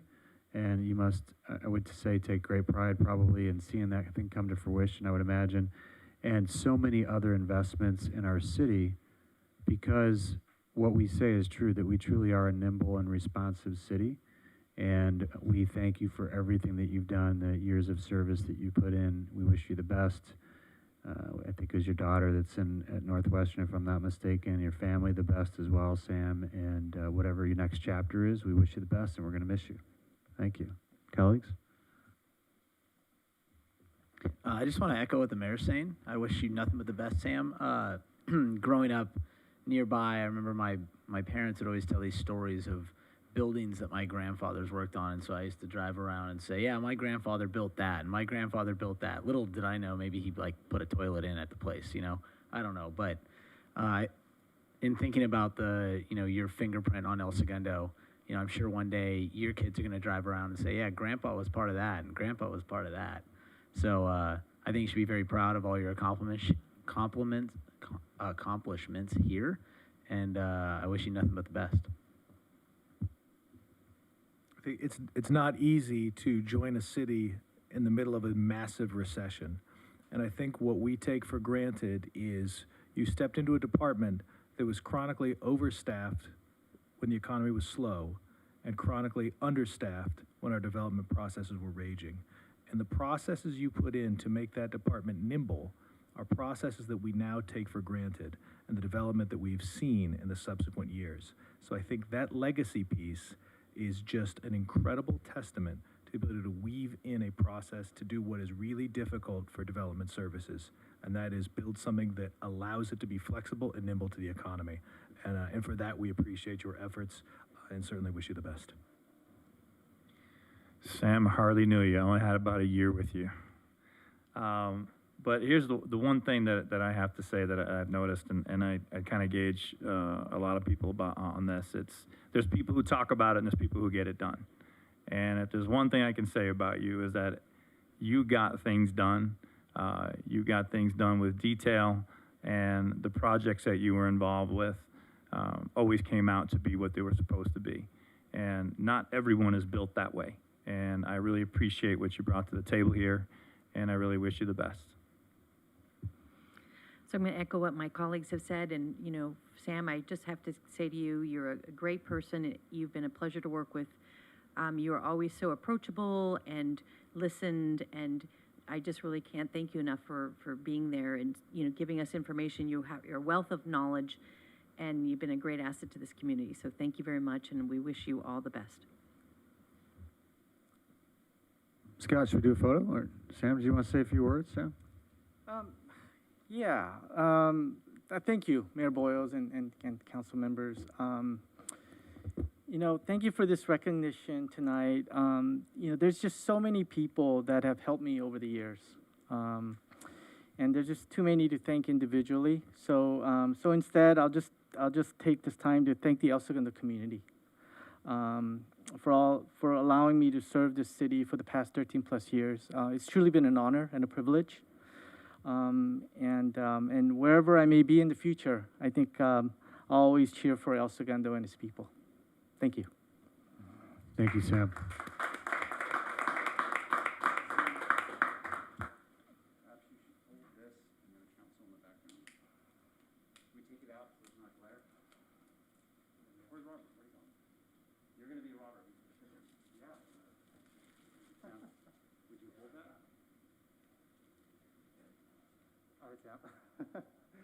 I'm attorney / photographer. All right. 1, 2, 3. Very good.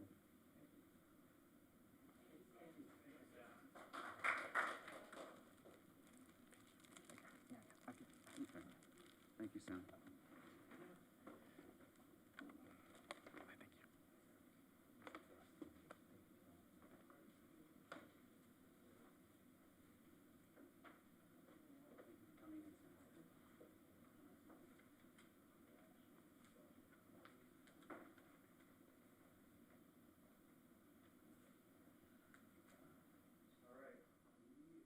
Procedural motions.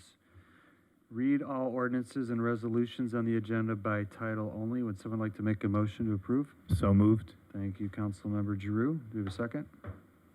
Persick, second. Thank you. Madam Clerk?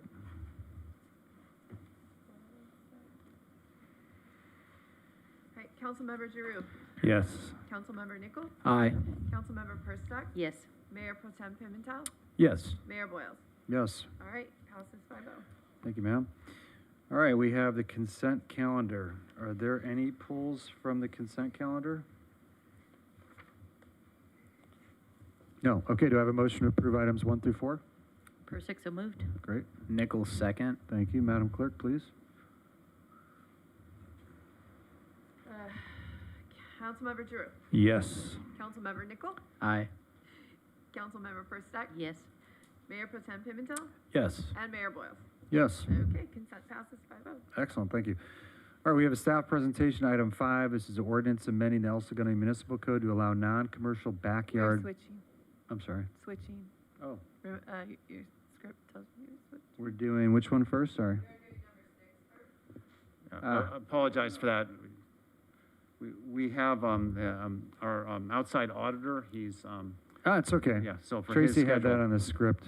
Sorry I about didn't that. see that. Yes, thank you, Tracy. Okay, so item 6 is comprehensive annual financial report for fiscal year ending September 30th, 2020.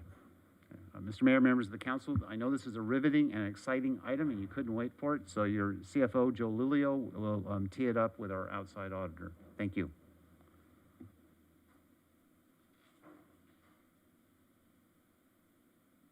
Okay, good evening, Mayor Boyles, Mayor Pro Tem Pimentel, City Council members. So while our auditor is coming online, I believe the city clerk has let her in. There she is. So Tiffany Fung from the city's external audit firm, Clifton Larson Allen, is here. She'll provide a brief presentation. And then Tiffany and myself will be available for questions afterwards.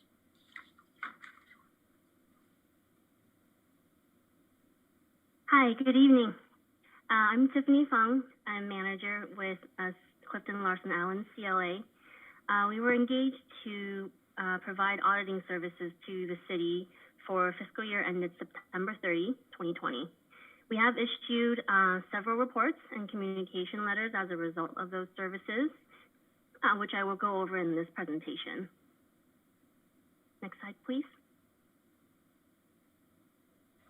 So the scope of our service was to audit the city's annual financial statements for the fiscal year ended September 30th, 2020, in accordance with generally accepted U.S. and governmental auditing standards.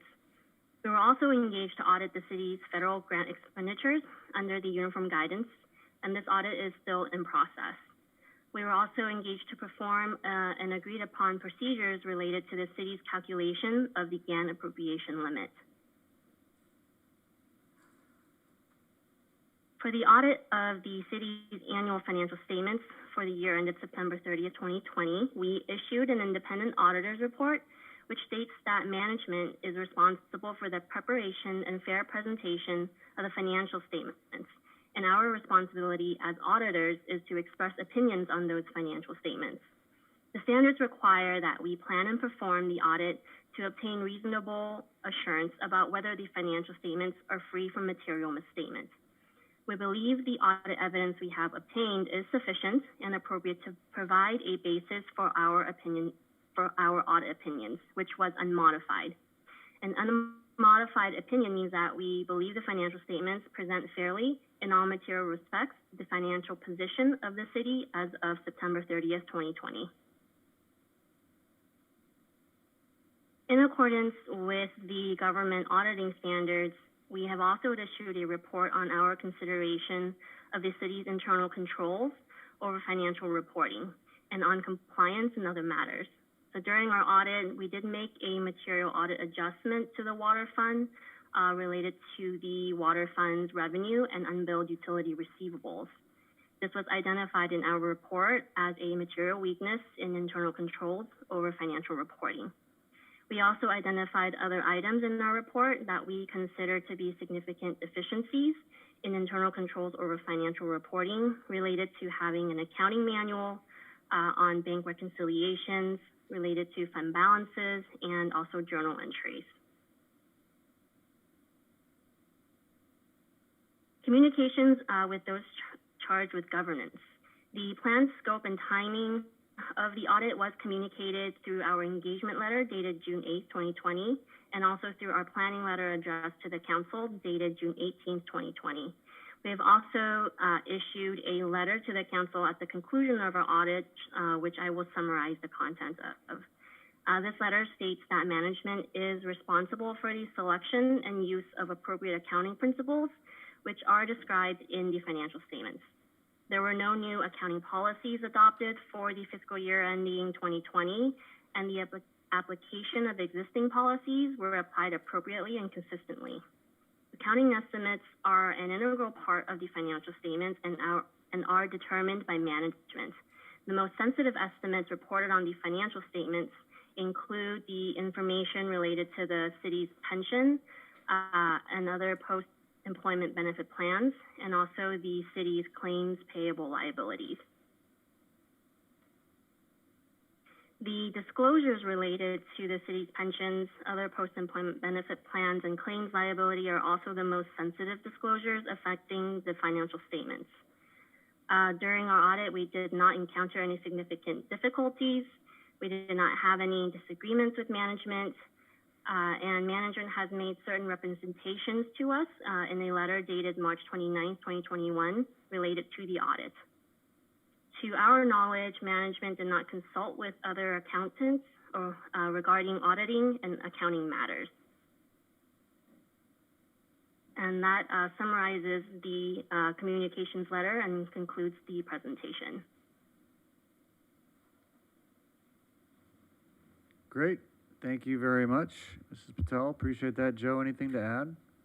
It seems like this is a marked improvement over years past. If I recall, when you first came on board, Mr. Lilio, that audit letter was not nearly as gracious, and there were significant challenges that you've since corrected, so congratulations on that. I don't know if you wanted to add any context. Sure. So we've definitely dwindled down from 5 years ago. It was just under 24 audit findings and down to 5 this year. I do have a full staff as of October 2020, and we've been able to put people in key positions to ensure that the 5 audit findings, 4 of them have already been resolved. And the one that's remaining is the accounting manual. I'm in the process of working with the firm to come on board to help the finance department create that accounting manual. City Council did appropriate $20,000 in the budget for that purpose. Now that COVID restrictions are eased up, we'll be able to address that one and hopefully have no audit findings next year. Excellent. Colleagues, questions or comments? Just a timing issue, Joe. I noticed that the material deficiency was in the water fund, which we spent a lot of time on the water fund.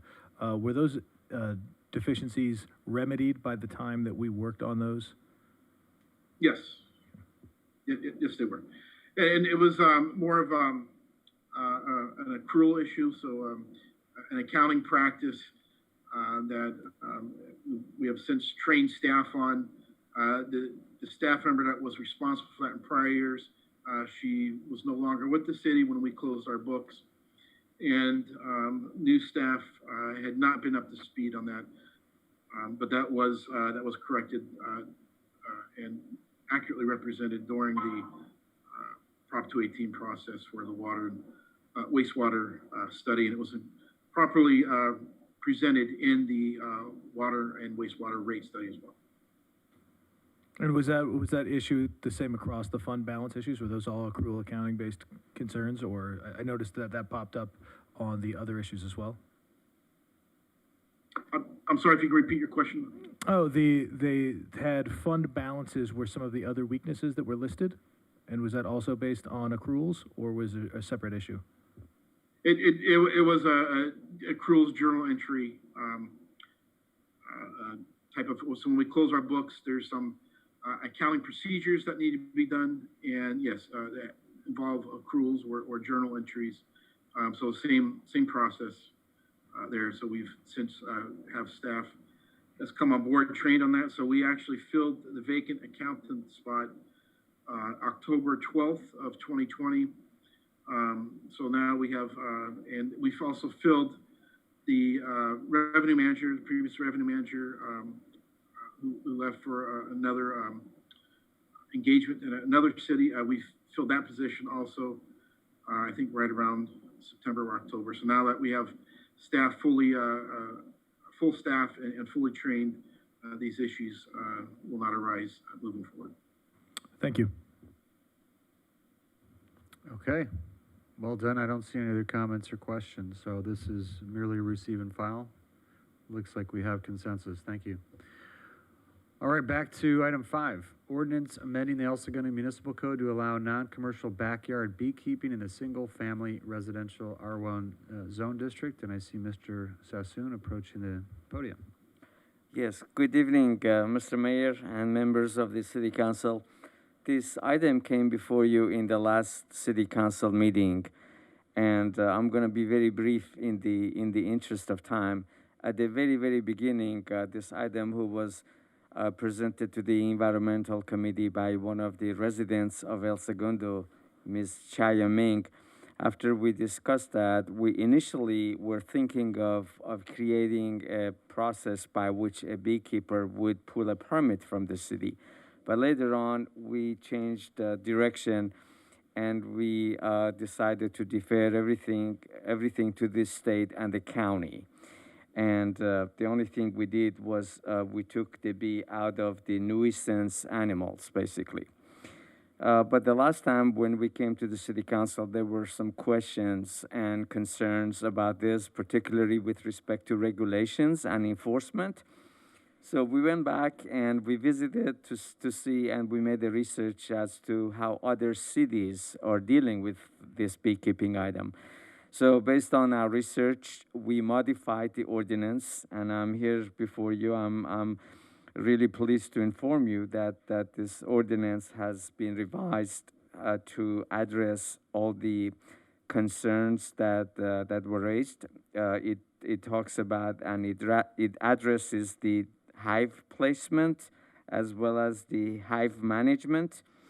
We really believe that all these items that were added, such as placing the hive, which is 5 feet from the property line, or the things that a beekeeper needs to have to manage the hive, I believe this address all the questions and concerns.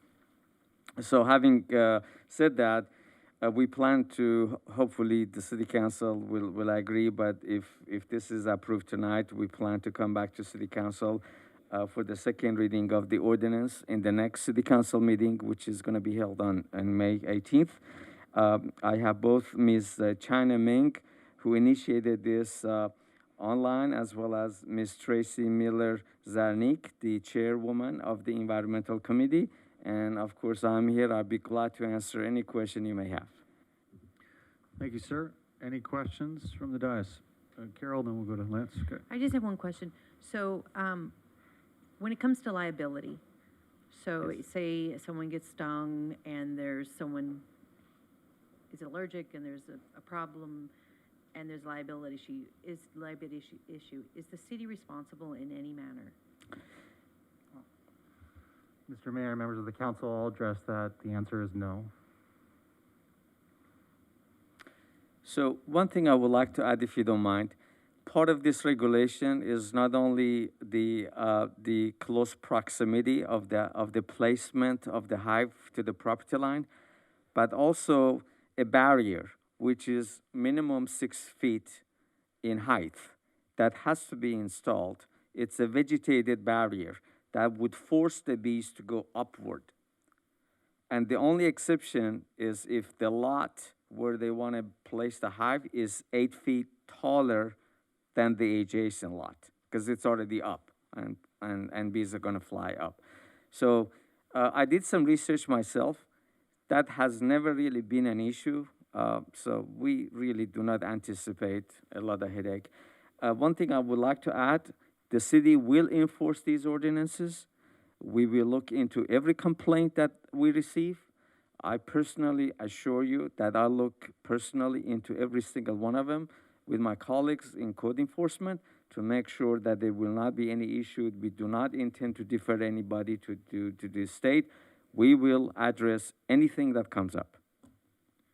I'm glad you brought that up. It kind of led me right where I was going. Yes, So, sir. reading through the staff report, one of the things they talked about was hive placement requirements. You had a list of about 7 or 8 things, but truthfully to me, number 5 is the only one that actually has any teeth in it. And what it reads is any person intending to maintain any beehive on any single family residential property within the city must first register with County Agricultural Commissioner. Correct. So, how do we know?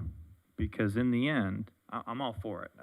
I like the idea, don't get me wrong. I'm not saying no to the idea, but how do we know who is going, because one thing that we talked about in budget session earlier was the fact that we lack code enforcement. Yes, sir. Okay, we don't have the staff to enforce the codes that we have right now. Yes, sir. So you're making a personal plea saying that you personally are going to check them all. I don't Well- know, hold on a second. Yes, sir. I don't know how viable that is. That's not a reasonable expectation of what you as a department head should be doing, in my opinion. Okay, well, so we plan to advertise this very thoroughly. We want to make sure that every resident who is interested in the beekeeping, we will have that information on our website everywhere. Now, I'm not here to guarantee you that everybody's going to read that, but if supposedly any complaint is received, when I told you my commitment that I will make sure that code enforcement and public works, we work together to address those issues. We make sure the very first question, if there is any complaint, is who installed the beehive and whether or not that person was registered. And we'll go from there. Okay, so Mr. Mednick, we talked about this already. There's a lot of stuff. There's a lot of code enforcement issues that we're dealing with right now, and we're going to be dealing with more once our short-term rental policies come online and all that other stuff. So I love the idea. Don't get me wrong. I'm not saying I don't, but I want to make sure that we have a means to look after these. There's one thing to have a process and policies. There's another thing to be able to enforce them. So I just want to make sure we're able to do that. Yes, Mr. Mayor, members of the council, since the number of residents that will use this ordinance are relatively limited, we can keep close tabs on who they are. Correct. Yes. I found this staff report far clearer. I think the methodology is concise. I really appreciate the extra effort going into it. I know it probably wasn't the best and most magical use of time that you had in front of you, but it really paid off. This is far clearer, and I think there was an issue before that we all sort of wanted to get behind, but just lacked a little bit of information to do so, and I think this answers the mail on it. So thank you very much for the efforts. My pleasure. My pleasure. I just want to echo that. Many times in a chair up here, you read a staff report and you feel like there's things missing, and so pushing something back or continuing something to a following meeting so that it can become better by the time it's approved, I don't see that as a negative to the community. I see it as a wonderful positive. And as much as the community may have seen us as not being supportive of this idea, I think there was never, in my mind, a doubt in the support from this dais for this motion. But yeah, we just needed to make it better, and now it is. So thank you. Oh, you're welcome. Okay, what's before us is a recommendation to waive the first reading and introduce an ordinance amending titles 6, 7, and 15 of the El Segundo Municipal Code to allow backyard beekeeping on single-family residential zone properties, and also to schedule the second reading, as you mentioned, for May 18, 2021. So let's see. Would you like to introduce the ordinance, please?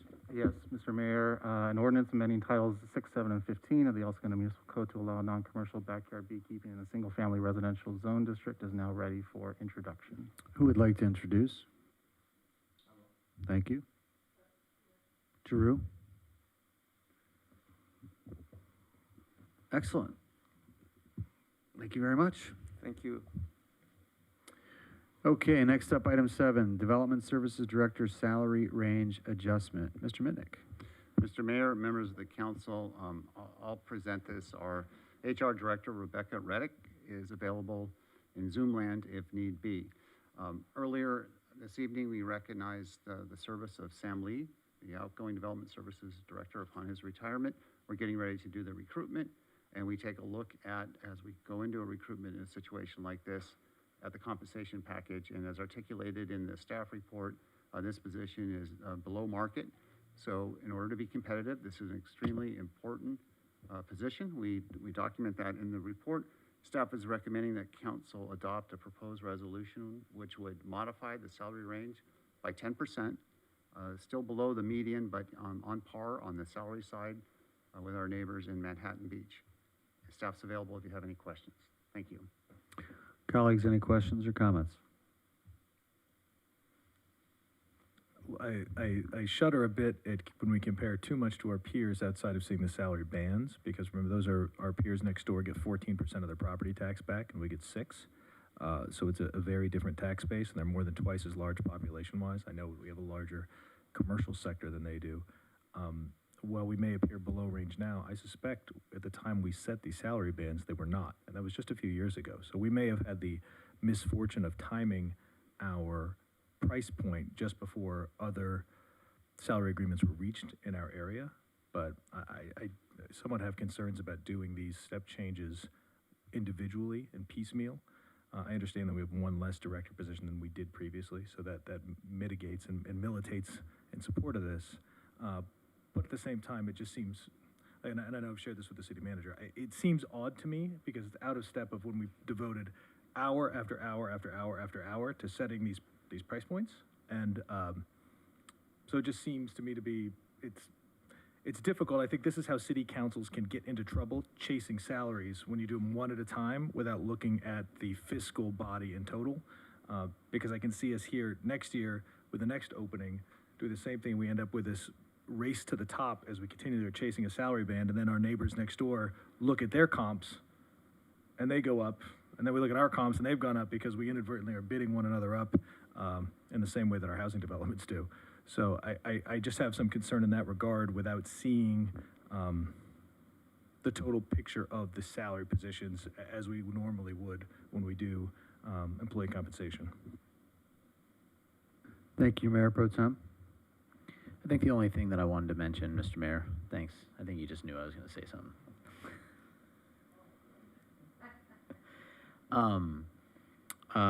You mentioned our commercial sector is much larger.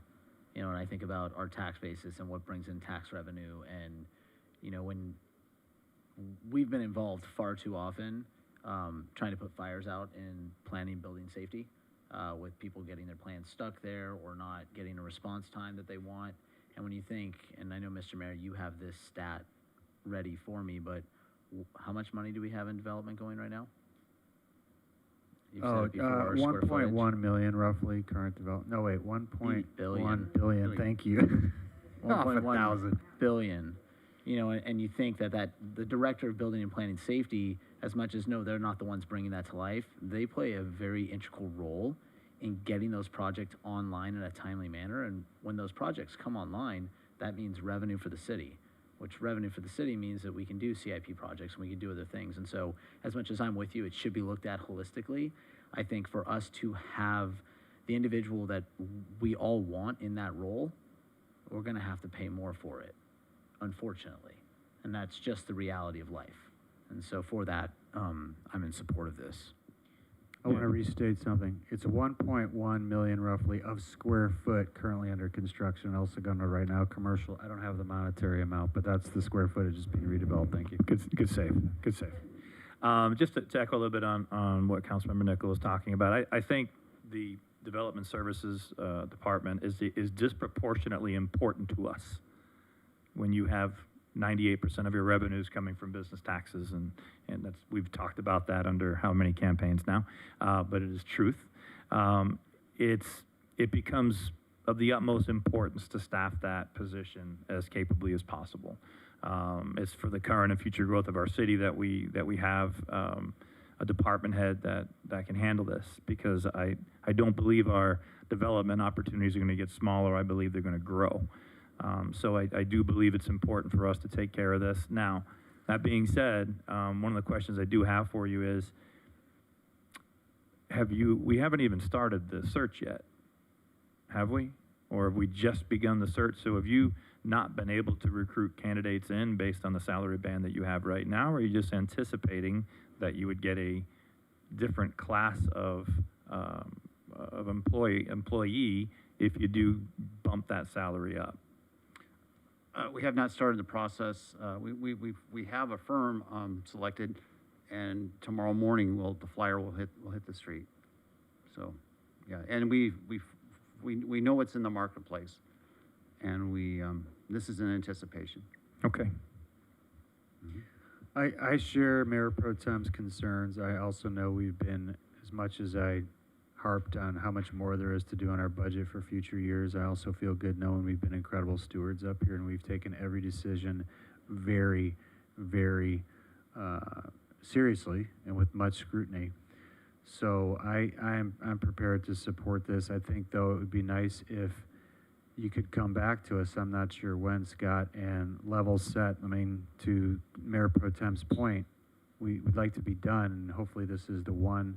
I know we've got other positions that are at the top in the market, and this one is low, but it would be nice to see all of them and have some context as well. Mr. Mayor, members of the council, absolutely. We will, in fact, the next council meeting, we're going to come to you for, to start the labor negotiation process with the units that are up for negotiation. Well, one of the groups we have to talk about is the department heads group. We do make passing reference to that in the staff report, because normally we would come to you with the department heads as a whole, but given the timing of this recruitment, that's why we're here on this one item. But we will definitely do that. We'll have data for you, and we'll be able to have that discussion. Mayor Pro Tem, anything further?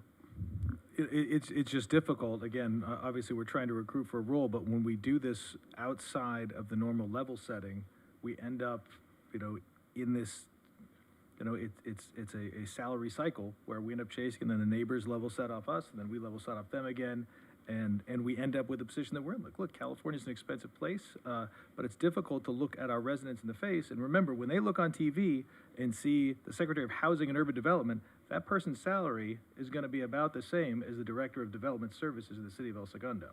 I mean, that's a pretty tough sell. Like, we pay a premium and we ask for premium service, and we generally get it. I mean, I think that's a fair assessment of the level of support we get from our staff. But our staff is when we look at our residents in the face and they look at the dollar for dollar about what we pay, we have to understand how big those dollars are. I mentioned it before. Our police chief makes more than the commanding general of CENTCOM, significantly more. Those are important notes as we look to our residents when we say, okay, we're going to raise these things 10% for our ask. That's a big 10%, because 10% on a big number is a bigger number. So, Points well taken. Thank you, Mayor Pro Tem. Someone like to make a motion to approve? Nichols, so moved. Do we have a second? Second. Sorry, I'm sorry. It's just a resolution. Mr. Mayor, members of the council, a resolution establishing basic monthly salary range for Thank a you. full-time job classification is now ready for adoption. Thank you. We don't need to revote, do we, or remake motions? I'm sorry, I need to ask. It was Nicole. Nickel and Giroux in the second. Okay, Madam Clerk, voice vote, please. Yes. Councilmember Giroux? Yes. Councilmember Nickel? Aye. Councilmember Prescott? Yes. Mayor Pro Tem Pimentel? No. And Mayor Boyle? No. It passes with a voice vote of 3-2. All right, thank you. That concludes most of the regular business. We have no committees, commissions, and board presentations. Madam Clerk, report. Not this evening. I'm good, thank you. Okay, is the treasurer on the line? He's coaching soccer? Cool. He was late to our team's soccer practice so that he could be on the line. So then he left, yes. Oh, geez, sorry. Apologize for us, please. Let's see, Councilmember Giroux. Yes, I just wanted actually to acknowledge the El Segundo Unified School District for that incredible event that they put on last Friday for the senior class. Not only was that something that the senior class needed, I really believe it was something that the city itself needed. It was something to feel good about and be proud of again. It's been a while. It was really great out of the box thinking, especially when you have, really when you think about it, you have a lot of school districts still shut down right now. Ones that are even close to us, and yet our kids are finally back in 4 to 5 days a week, and we're putting on special events. And I think, through this all, we've all been a little critical of schools in general, and I think that it's important to also acknowledge when things turn around or when things are positive. So I just wanted to take the time to do that. I'd also like to thank the city staff for helping to make that event happen. I know that was not a slam dunk, and I know it was not easy to get it done. But really appreciate that getting done, and it's a real good step forward. Thank you. Thank you, Councilmember Giroux. Councilmember Nickel. Thank you, Mr. Mayor. I just want to thank not only staff. Staff's been doing a great job, Scott, top to bottom, all departments. We've asked more and more from you in this very trying year, and you and your staff have been there the whole time, and so I don't think you hear it enough how much your board appreciates all the efforts that you and your staff do. But I also want to thank our residents for their level of engagement as of late. week in, week out, or I should say meeting in, meeting out, we have people come to the microphone bringing issues to our attention. And they're brought to our attention in many different manners, but I think what's important to take from it is that they're brought to our attention. We have an engaged resident base. We have people that actually care about the well-being of El Segundo, care about what El Segundo means to each and every person.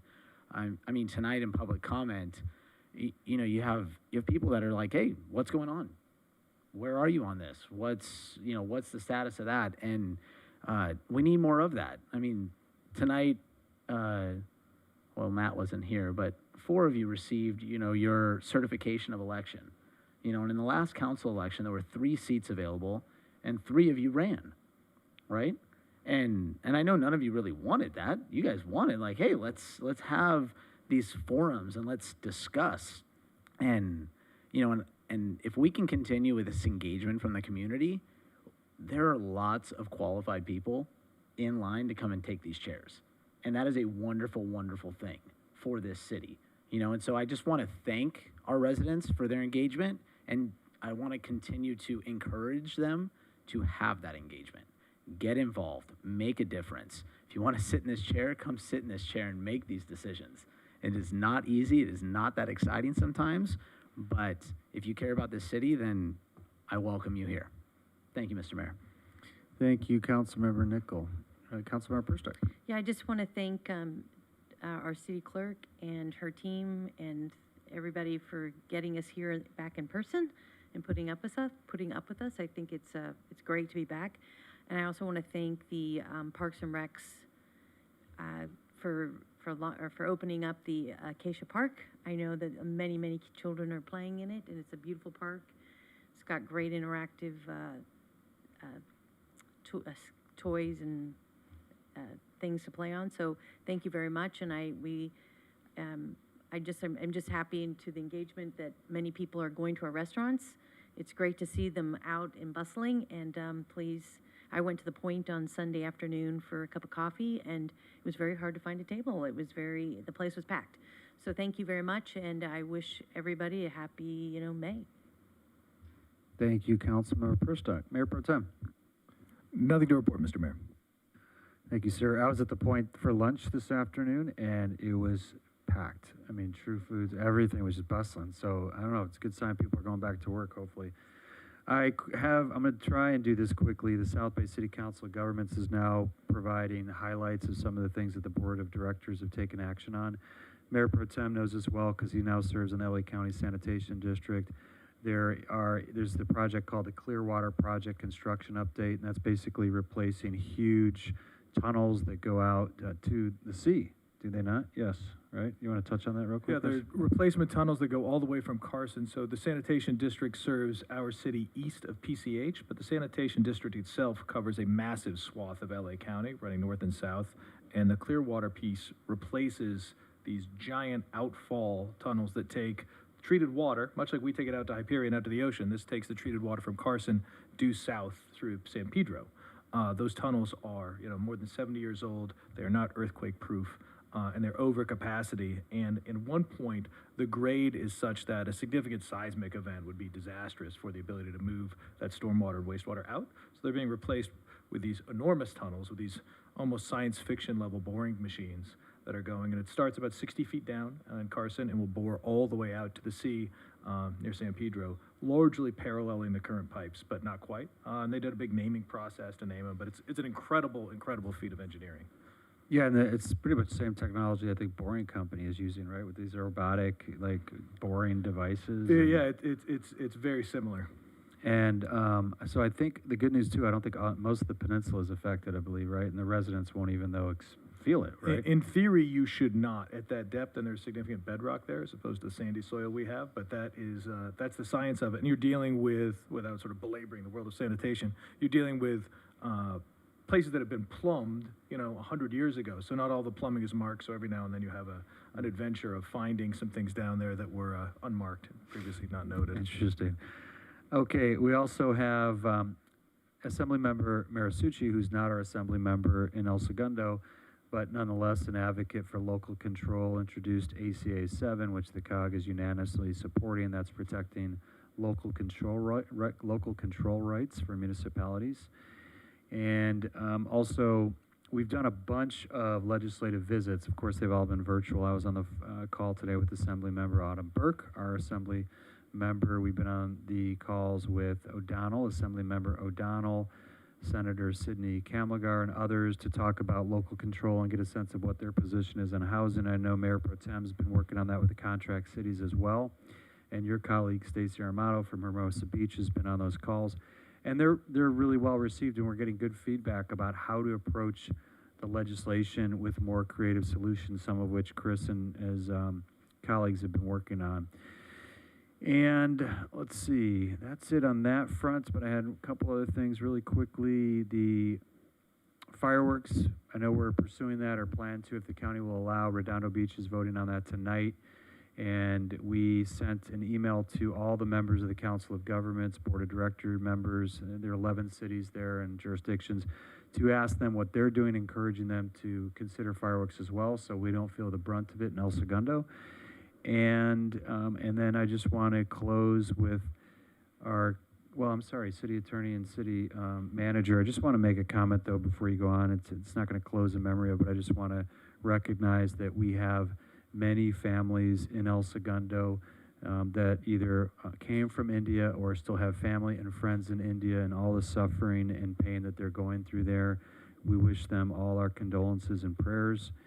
And also want to acknowledge the Police Week in light of the Police Memorial and everyone that have passed in service. So I'm going to turn it over to you. David, I guess you're going to go first, right? And Yeah, nothing City to Attorney, report thank you. from me, Mr. Mayor. Thank Nothing you. to report. Thank you very much. Thanks for being here tonight. Scott?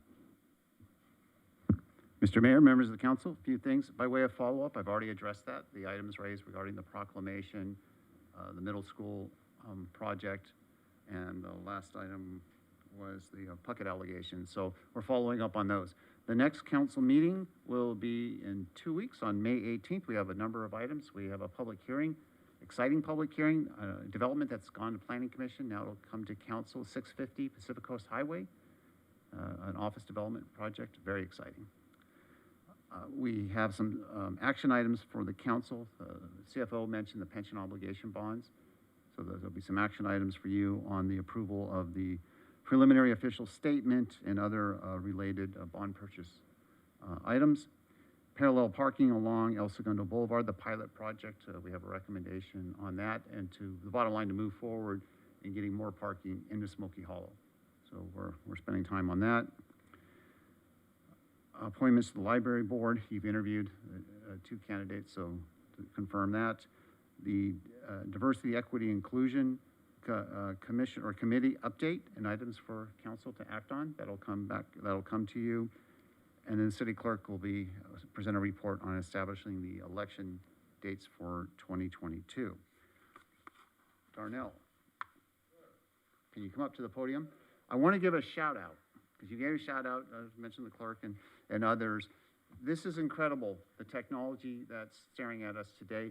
The quality of the image on the video is first rate. And Darnell Jenkins, who's our media services manager, he's in the basement during council meetings. He doesn't come up here. He didn't want to come up right now because he was saying, well, who's going to run the system? But I want to take advantage of this. IT did a great job. The clerk's office did a great job. The attorneys, everybody did a great job. But this is the guy who handled the technical pieces because he has to live with this system. And when things go wrong, you guys yell at me, I go to him. So, Darnell, you're really good at what you do. Thank you, sir. And I want to embarrass you. We can't see you blush because of the face covering. But council, this gentleman needs just your appreciation and say thank you. He made it happen. We appreciate your support, council, approving the funding and being very patient with us. I know this took a long time, but this is the guy who made it happen. So thank Before you. we do an applause, guys, say, Yeah. I was gonna say, this is really just the icing on the cake. Darnell's always on top of it. Whenever we're doing different filming events or thinking outside the box, putting together crazy presentations during the pandemic, Thank you. before the pandemic. Thank you for everything you do. It's always a pleasure to work with you. And this, like I said, this is just a culmination of all that. Thank you. I mean, I can't take full credit for this because it's a huge team collaboration. You know, from yourselves approving the whole project, Charles Mallory sort of leading the project, Darlene Fennell as the project manager, you know, the El Segundo media team, obviously, Robert, Stevie, Ryan back at the studio. So it's definitely been a team project. Barbara Voss, obviously, giving us a lot of direction on the aesthetics of things. Mr. Mitnick, you know, beating my head over the with a stick. But yeah, it's definitely been a labor of love, and you know, we're happy we're here. We still got a lot of tweaking to do. There's still some bugs in the system that we're working out. But this is phase one, and next will be the conference rooms. You know, starting with well, maybe not starting with the West Conference, but that's going to be something that you guys will benefit from. And just so you know, once again, thank you all for your you know, for your support of this project. Awesome. Thanks, Darnell. Thank you, sir. Yeah, Mashia, city clerk, to everyone, it's awesome. Hey, Scott, I just want to say one thing. When you said El Segundo Boulevard, you just prompted something.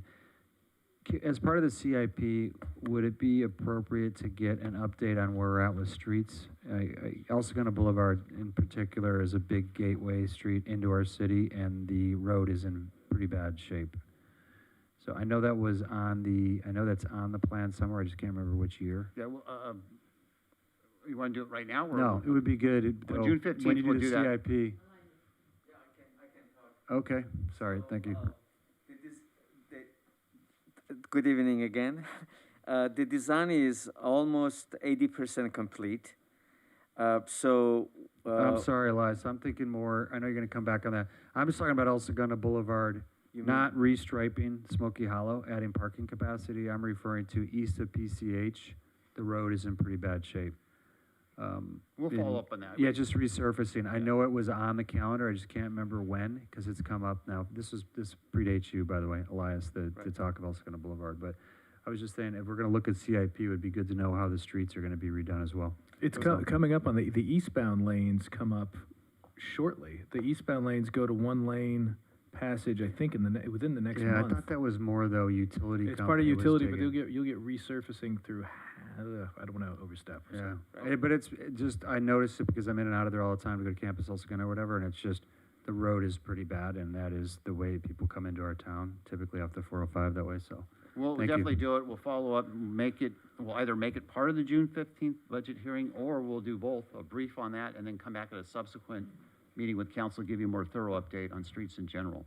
Excellent. Happy to do that. Great meeting, loved all the special presentations and the acknowledgements, and it's 8:20, and we're adjourned. Thank you. Thank you.